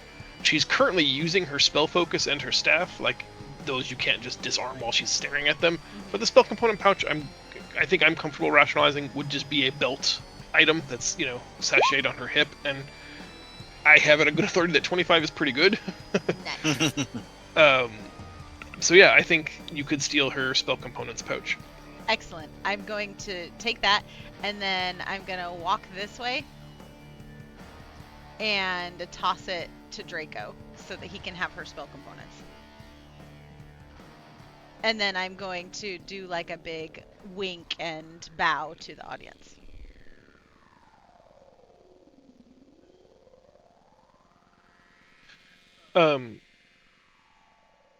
Is that too much? No, it's great. There's an element to what's coming next that Oh, this kind of spoils. oh no!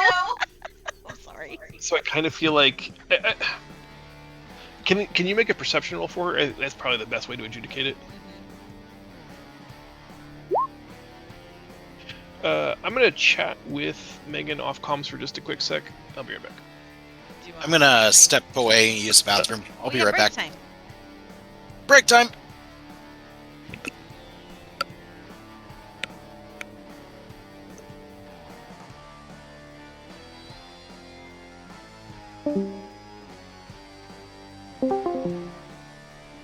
Hello. So that's kind of a shitty thing. Was I not supposed to do that? I felt like Renan would do that. She might have. It's probably on me for not having foreseen that as a possibility. or it being that successful. So I would tell you that moving as quickly and as like stealthily as she was trying to be to not be caught by this person, I do not believe that you would be able to steal a thing that she definitely has on her person, but I think you would also probably, with a 25 sleight and a 20 perception, know that it's there. So I'm going to tell you, and you can do with that information what you wish. Okay. Renan, while she was, light touch everything, trying to assess what was valuable or not, in the sleeve of her conjurer's robe that she's wearing, so like just beneath her bosom, like against her stomach, there's a metallic mask, and as your hand brushed against it is very cold to the touch and very highly polished. She's a silver flame person? I mean, you have encountered people who have a polished silvered flame mask before. That's certainly, I think, the first place her imagination would leap to. You didn't see it because you're only touching parts of her body, but she definitely has a shiny metallic mask tucked in her conjurer's robes.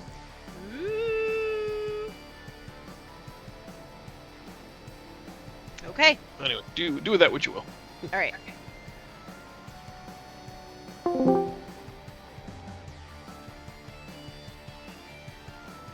I'm not close enough to tell Draco.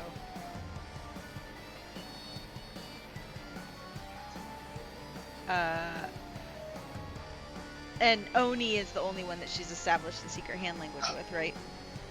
Correct. And like we've tried to talk about before, like that's not enough to convey complex emotional concepts so much as just like, military hand signals of you have a target ahead, or be quiet, or go left, or surround.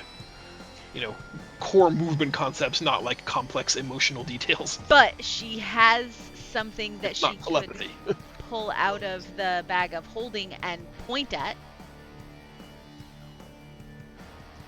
Does she? I'm pretty sure we have a whole... I'm pretty sure we have a whole set. Oh, did he? Maybe. I don't have her list of bag of holding stuff.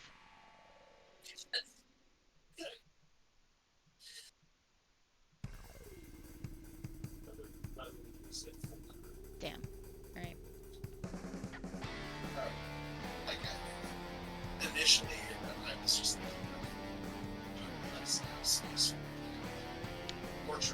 could I yell it out, or is her turnover? Since I tossed the components pouch to Draco. Did she attack? No, she just did the pickpocket. Then I think you can use your what would be your action to just interact or communicate. Okay. I'd be fine with it. Let's wait for everybody to get back though. Yep.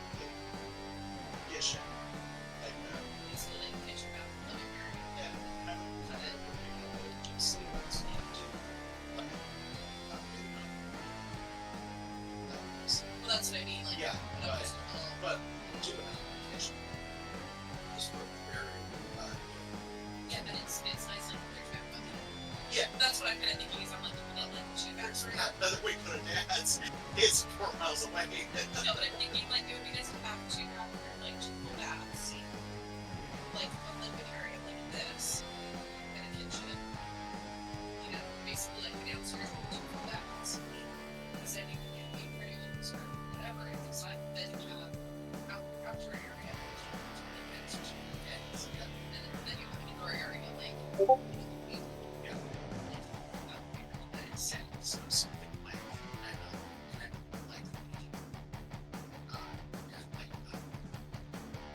kitchen that size, just big instance. Yeah, obviously almost like this. And then we can set these couches up there. I think that would be nice because it would be a nice family area for,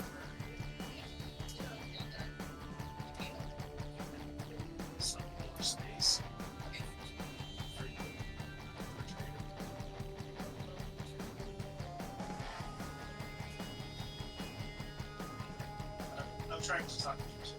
So $100,000 would be like.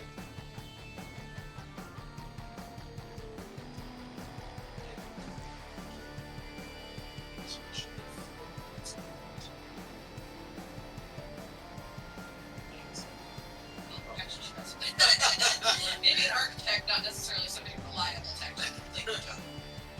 Well, but I mean, for the outdoor stuff, since they're indoor stuff, somebody.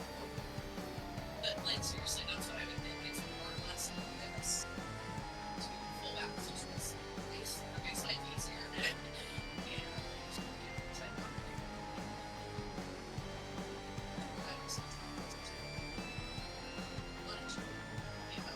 you've got enough space. Yeah. So the great hall is just.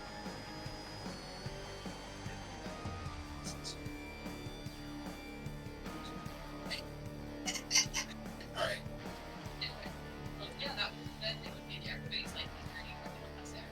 Yep, and it would like give extra space for gardening or for whatever we wanted to use it for.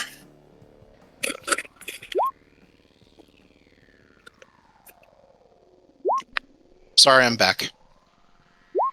We're ready. Okay, everyone. Margaret was asking me something. Renan is going Do we have to. Caleb? Good call. He's just still muted in Discord, which could mean that he's dealing with. If I've got He's not back. if I got 20 seconds, I'm gonna go fill I'm my back. coffee.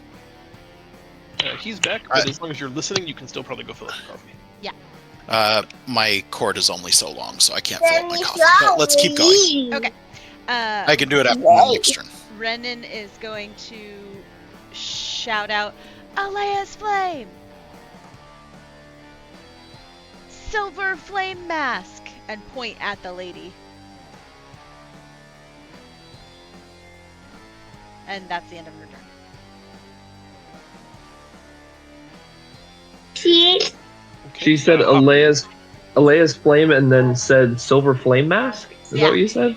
Yeah, I just needed to get everybody's attention. You're asking. Why did you say silver flame mask? And I Did I pointed miss at the something? lady. Asking. Oh, she has a silver flame mask? I'm I believe so. I didn't see it, but there's something. Well, you wouldn't know this, and she couldn't. Renan couldn't relay this to the group, but when I was stealing her spell components pouch, I felt something mask shaped underneath her, like underneath her shirt. I brushed against it, so I can't see it, but it feels like one of the other masks. And so that was the best that I could come up with to tell you that there could be trouble afoot. Could just be like an enameled kabuki mask. Could also be an enameled kabuki mask. Maybe she's going to a party after this. It is possible, but it's also possible not. I am going to kill this big bad, and then I will try and I'll take out the little guys. You guys can handle her.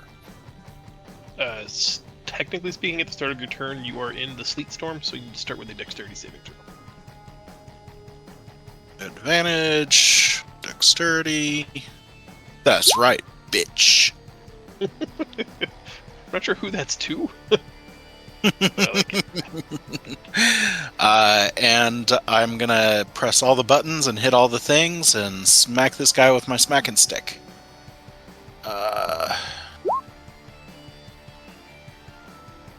Do we have a minimum that we've hit him with? I think 18 is the lowest I've seen, or can remember seeing. Okay. Oh, damn. 14 misses. How about a 20? 23 hits. So we Three. live somewhere between an 18 and a 23. All right.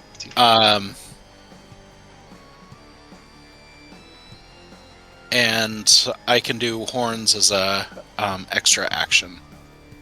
I thought that was only if you charged. Oh no, that's right. I didn't move. Never mind. Oniara. Okay, you didn't answer my question when when Draco first cast the frost stuff. Since I am an Earth Genasi, I can move on difficult terrain without being hindered. Is that correct? Do I not need to roll? Can you relink that ability for me? If you did already, I apologize. I must have missed it. I want to make sure that it's not difficult terrain, like as it relates to the element of Earth.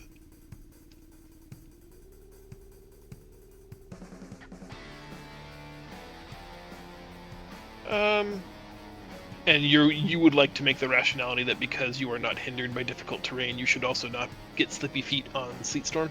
Well, yeah, because it's just difficult terrain. It says freezing rain and sleet fall. The area is heavily obscured and exposes the area. Exposed flame. The ground is covered in thick ice, making it difficult terrain. So you don't care about the slipping part. Raw, as the kids would say, rules as written. Definitely, you would ignore the difficult terrain clause. You can move in and out of the Sleet Storm unencumbered, unhindered. If you're asking, do you have to make a dexterity saving throw right now? My answer is going to be yes, I think. However, if you want to make the argument that because this is almost exclusively a difficult terrain-based dexterity saving throw, I would give you advantage on it, maybe? Does that seem like a fair compromise? Okay. I mean, the only difference to failing it is I fall on my butt. That is correct. Okay. So And you don't want the advantage, you don't have to take it. I was just saying, well, by I guess raw, I just don't you aren't. understand why I have to roll if it's just that I'm gonna fall because it's difficult terrain, but that's okay. The DM has spoken, and I'm gonna roll my dex. One of those things that I think logically it makes sense, but also mechanically I don't want to rob people of stuff that the game says it should be able to do just because it makes more sense. Like the idea of being able Enter to. non-urgency. It is a problem. Is a 14? No, it had to be a 17, so I fall, so I have to stand up. Yes, that is correct. Okay. I'm gonna stand up then, and I guess double move, so I lose an action. And that's my turn. Okay. Draco, it is your turn.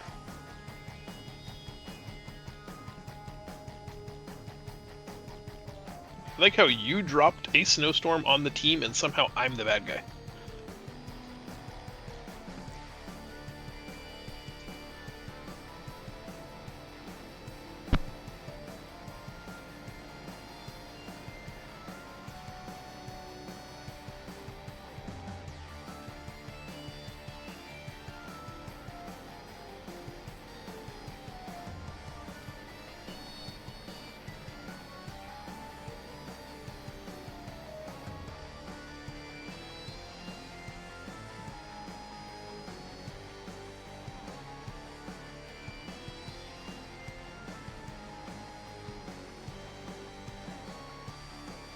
I made my saving throw, so I'm taking half, I imagine,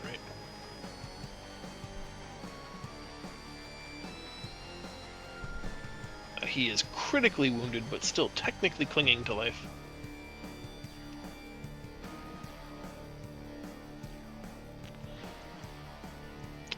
Amon's turn.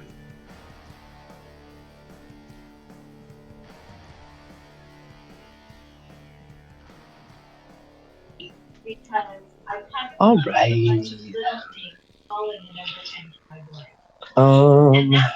Guess I'm just gonna keep doing the thing that I do. Yeah, I was gonna do Moonbow, but I don't want to further kill everybody. They have amazing dishes. I've had this Nice. 29.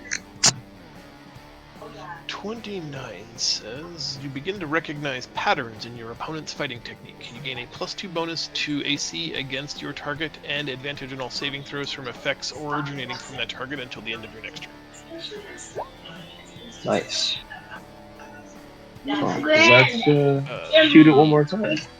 Fire Myrmidon is dead if you would like to make your second shot against one of them. Okay. I'll shoot the northernmost one.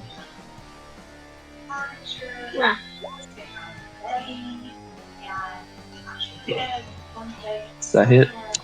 It does. Did I hit that dog? I see Tentative. Oh wait, I don't get Hunter's Mark because I have to move it as a bonus action. So I cannot do those. So it's just the shot. And Moto is going to attack even though it's slippery. Does he have to make a saving throw or anything? If he's entering for the first time, Ow. dexterity. And does... Oh, there we go. When he first entered, he fell on his butt, and will have to use half of his movement speed to stand up. And because all of the Sleet Storm is difficult terrain, his movement speed is also halved. Okay, so he makes it about here. And that'll be it for me. It's time for the Hellhounds to go. Since there are no other eligible targets, they will each attempt to bite with pack advantage. Happy. 23 might actually hit. Yeah, 23 hits. 10 points of piercing, 8 points of fire, makes that 5 piercing, 8 fire for you, total 13. On initiative 0, Anissa, seemingly flummoxed by how easily you've dispatched her creatures, looks over at Bruges, who sort of like gives her the positive, like the head's nod for like, yeah, go ahead, you can do better. And she reaches to her spell component pouch. You fools! Where's... And she looks immediately at Oni. Give it back! Assuming that because you're the closest person to her, you must have just taken it. The crowd starts laughing. Everybody in the arena starts laughing hysterically because they've all been privy to, Renan's thievery, who I imagine made no attempt to hide it from them.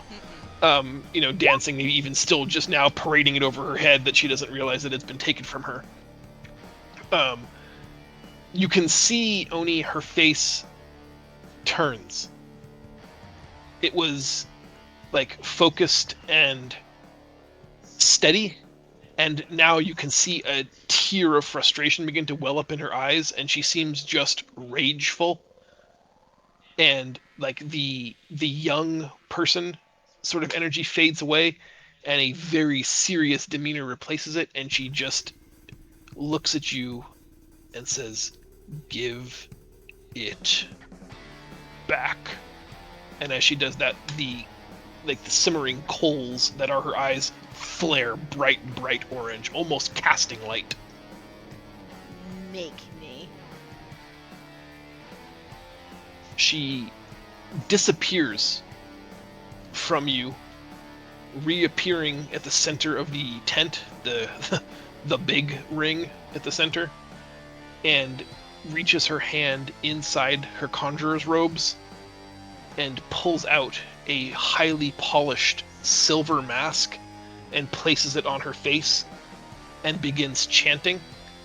And as she does, a glowing ring of fire begins to burn around her, sort of cutting everybody off from that center ring, and the chanting becomes echoing, like booming in the tent, bouncing off of all the things. Her words become exceedingly loud. And I'm going to move you guys to this. Go ahead and rearrange your characters however you wish. Just not crossing the circle of fire. It expands as she continues to chant. Sort of put yourselves roughly-ish where you were. And as she chants, Oni, you're probably the closest. You can see that the silver mask she's wearing, like, ripples. There's an opalescence, sort of like a heat mirage on it. And through that, you can now see the face. Well, it's not going to matter to you guys anymore, but Jaleila's face is there.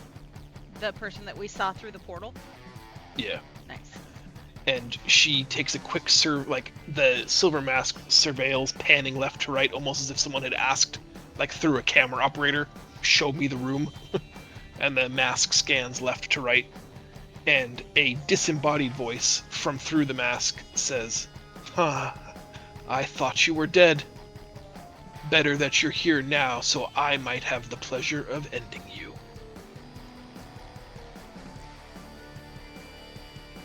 We'll go to Renan's turn on a 17, starting off round 4.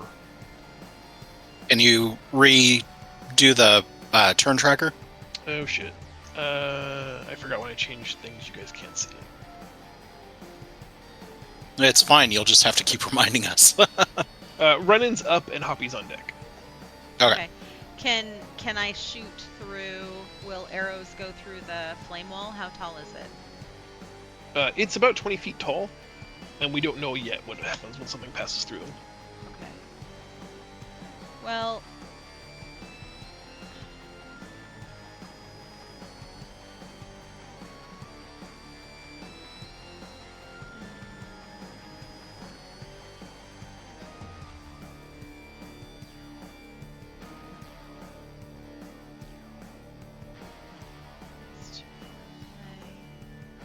Sorry, I'm looking to see if there's anything that I can do to her with spells.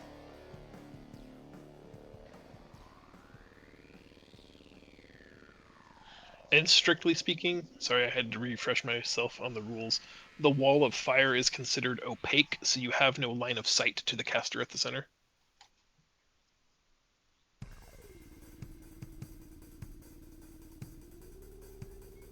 And I can't jump up over it. It's too tall. Oni probably could. I doubt Renan could. It would require an athletics check of 20. Okay. Not acrobatics. Then she's going to delay action to fire at the person as soon as she can see, as soon as she has a clear line of sight. Or, she could go up. She's going to come over here and climb up the ladder to get onto the rope to go over her. Okay.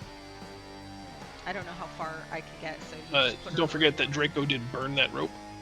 Oh, the rope is gone. But if she's at elevation, I think she always gets.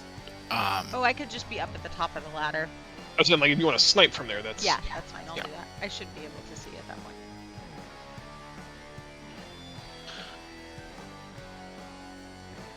I assumed that was too much movement, that I would be able to. Yeah, get there it's and 50 climb feet on up, it. Yeah, plus then I however know long what it she took you to says. get to the pole. Yeah. Hoppy's turn now. Oni's on deck.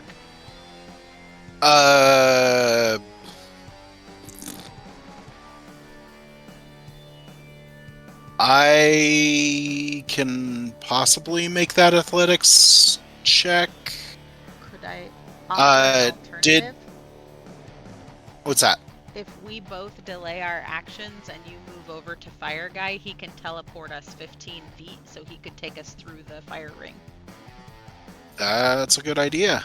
But then we'll be right inside, so I'll have to do. I will do that, and I'll do Knuckles of Knocking. When we get through the, when we can see her, I will cast Knuckles of Knocking with all 3 charges. Okay. And if I'm next, I'm delaying my turn and asking Draco to have Fire Guy take Hoppy and myself and whoever else wants to go through. Are you delaying an action? Yes, a full round of attacks once I get through. You can delay, I think, only an action. Only an option, then an attack. Okay. Draco, it's your turn. I think it would be really funny if you decided not to teleport them. But it is your turn, you do what you want with it.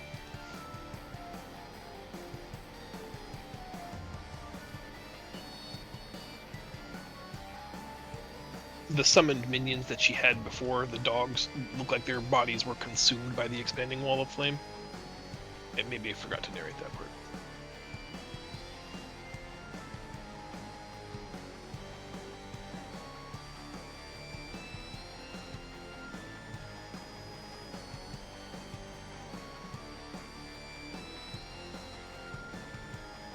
What is the Anybody can walk through this wall. That's true. You can try. Oh, no, I don't even imagine it's that difficult in terms of like ability to walk through it or Oh, not. he says he's fire retardant. Oh yeah, then he's a fire retard. You are fire resistant. Resistance means half damage, so it will burn you half as much as it burns anybody else, which is good. Now we find out how big that number is.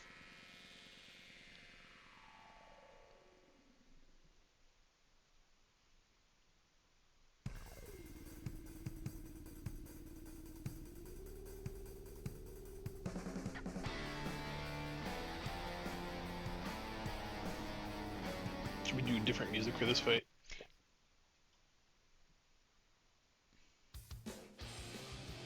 Nice. Calm your tits, lady. I don't think you can say that. I can. I'm a lady. Let's How go. long have you had that spell? Jeez. Let's go. Sis. Use that on Reddit sometime.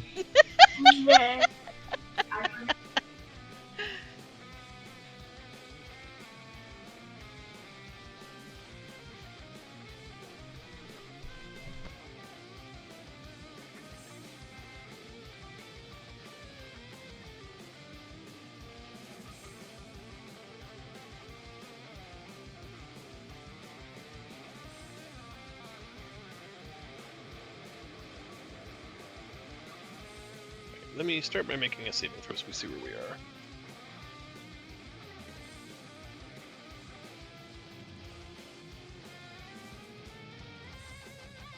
Did he just tell her to calm your tits? He did.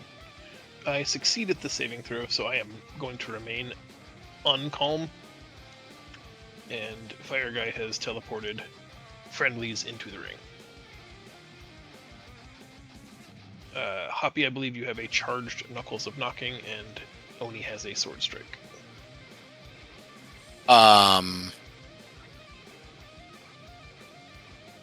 Ruh-roh. Trying to decide if I burn my inspiration to actually try that again. Yeah, I'm going to. And I think because I didn't attack last round, I'm going to have to use my rage again. So that's better. And I used all 3 rounds, so 18, 15, and 12. That's 45. And there's no penalty, right? There's no Great Weapon penalty. It's just a 23. Just 23. 45.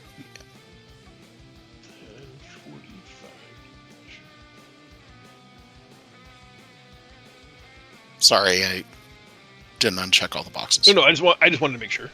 I was pretty sure I understood that correctly, but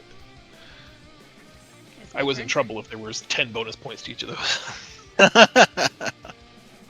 Well, I figure if anything, that should break her concentration on the spell. So Go ahead, Oni, and take your delayed.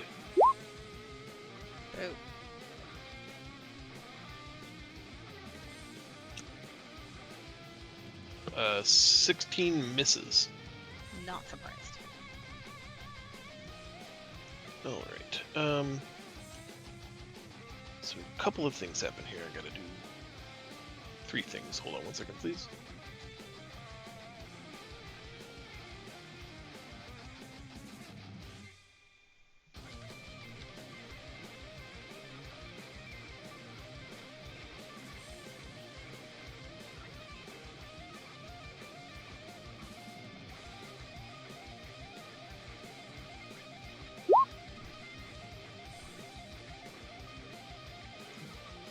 What is that?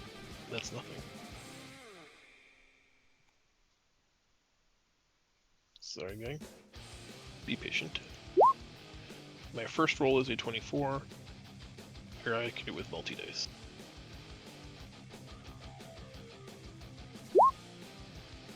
Oh! Why would it do that? That doesn't matter. I'm making 3 concentration checks. They each have advantage, and it's a d20 plus 6, so the results are 24, 13, and 21, so I do not lose concentration. Sorry that was complicated. You can look at the math. I don't know why I didn't add 6 to each. You just added 6 to the total, but... Mon, it is your turn, and then it is my turn. Behind them. Alrighty, I'm gonna climb up to the top of this ladder here so I can get a nice view. And I'm going to cast. Let's see. Oh, Oni's already close.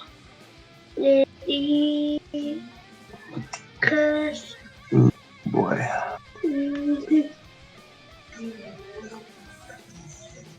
What happened?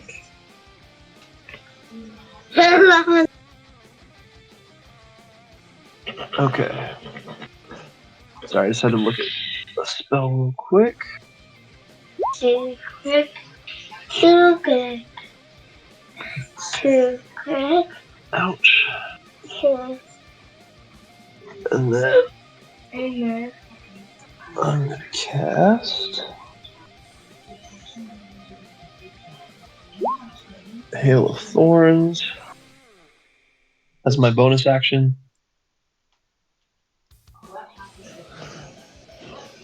Thinking about it, the mage Anissa, upon seeing the arrow coming through her, creates a dome of pearlescent magic around her, and the arrow shatters against it. It's so That's good. shield.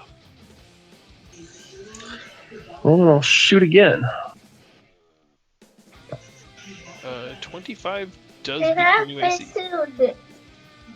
So I can only use the bonus action after I have a successful hit, so I would attach it to my successful hit. Okay.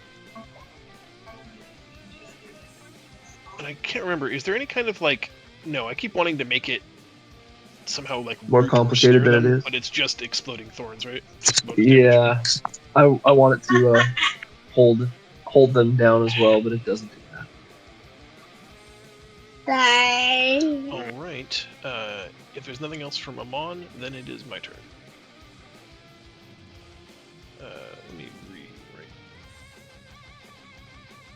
The caster. Just for the Anissa- sake of using up all my stuff, Moto's gonna try running through the fire and see what happens. Can you command him if the Hail of Thorns was a bonus? Oh, I think can never he remember has- whether he's special No. and he just acts autonomously or not. he acts on my turn, so I don't control him with the bonus action. I just summon Okay, him with the thanks. bonus I couldn't remember. Running through the fire does 5d8 of damage. action. Okay, I can roll. That's 31 points of fire damage. So I'm not sure what happens to Moto at that point. I think he just disappears. Yeah, that's what I thought was gonna happen, but I didn't think he was gonna be useful anymore in this fight, anyways. So. Sure.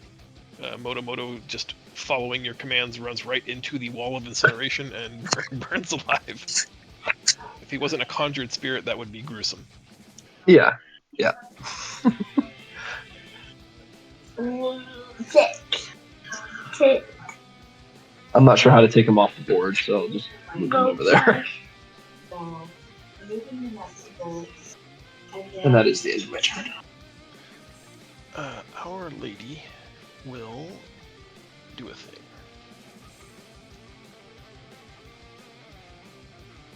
She's going to use...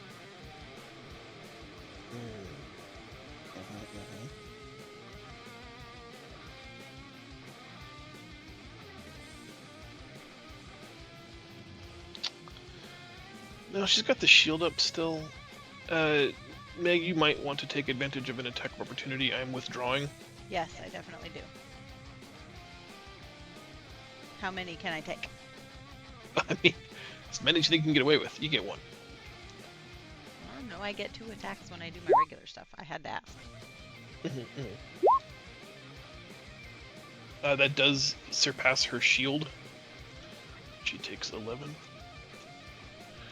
And she casts Fireball on the 3 of you. Well, I think Fire Guy might be immune to fire, but the other 2 of you will need to make a Dexterity saving throw. Is that me? How is she casting all these without any of her spell components? The power of the mask. Ah. We gotta cut her head off. Or her face off. That is bizarre. I rolled 31 on 2 different kinds of dice. One of them should have been far more.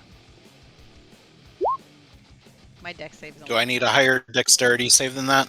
Because I That- should have. Go ahead.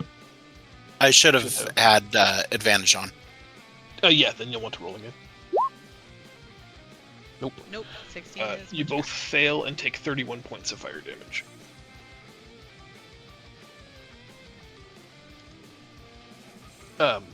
Oni, probably you again, and only you can hear that the mask is speaking to her. She's not speaking through the mask.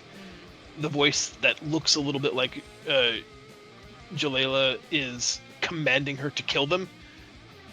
She seems not necessarily reluctant, but you get the feeling that her actions are not entirely her own. But the mask is commanding her to finish the job and kill you. It is Renan's turn now, and Hoppy is on deck.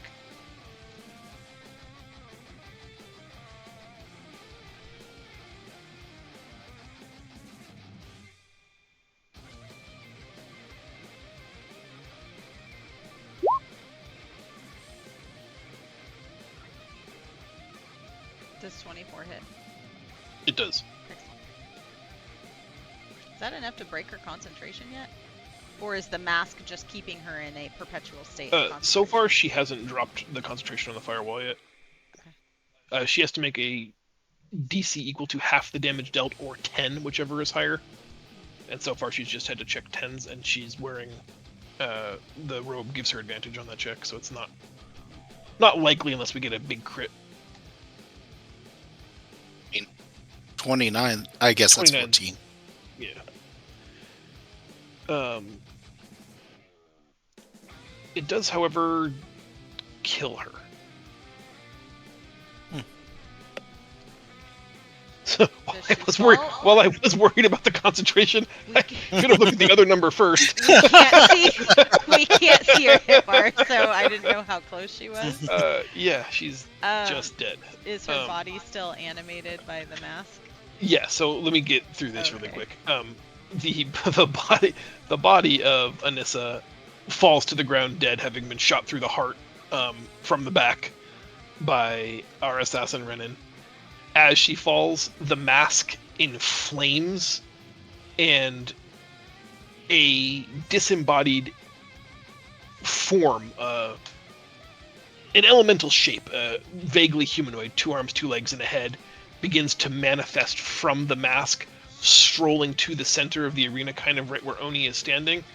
And you can hear the voice of Jalela say again out loud, "I suppose if you want something done correctly, you must do it yourself."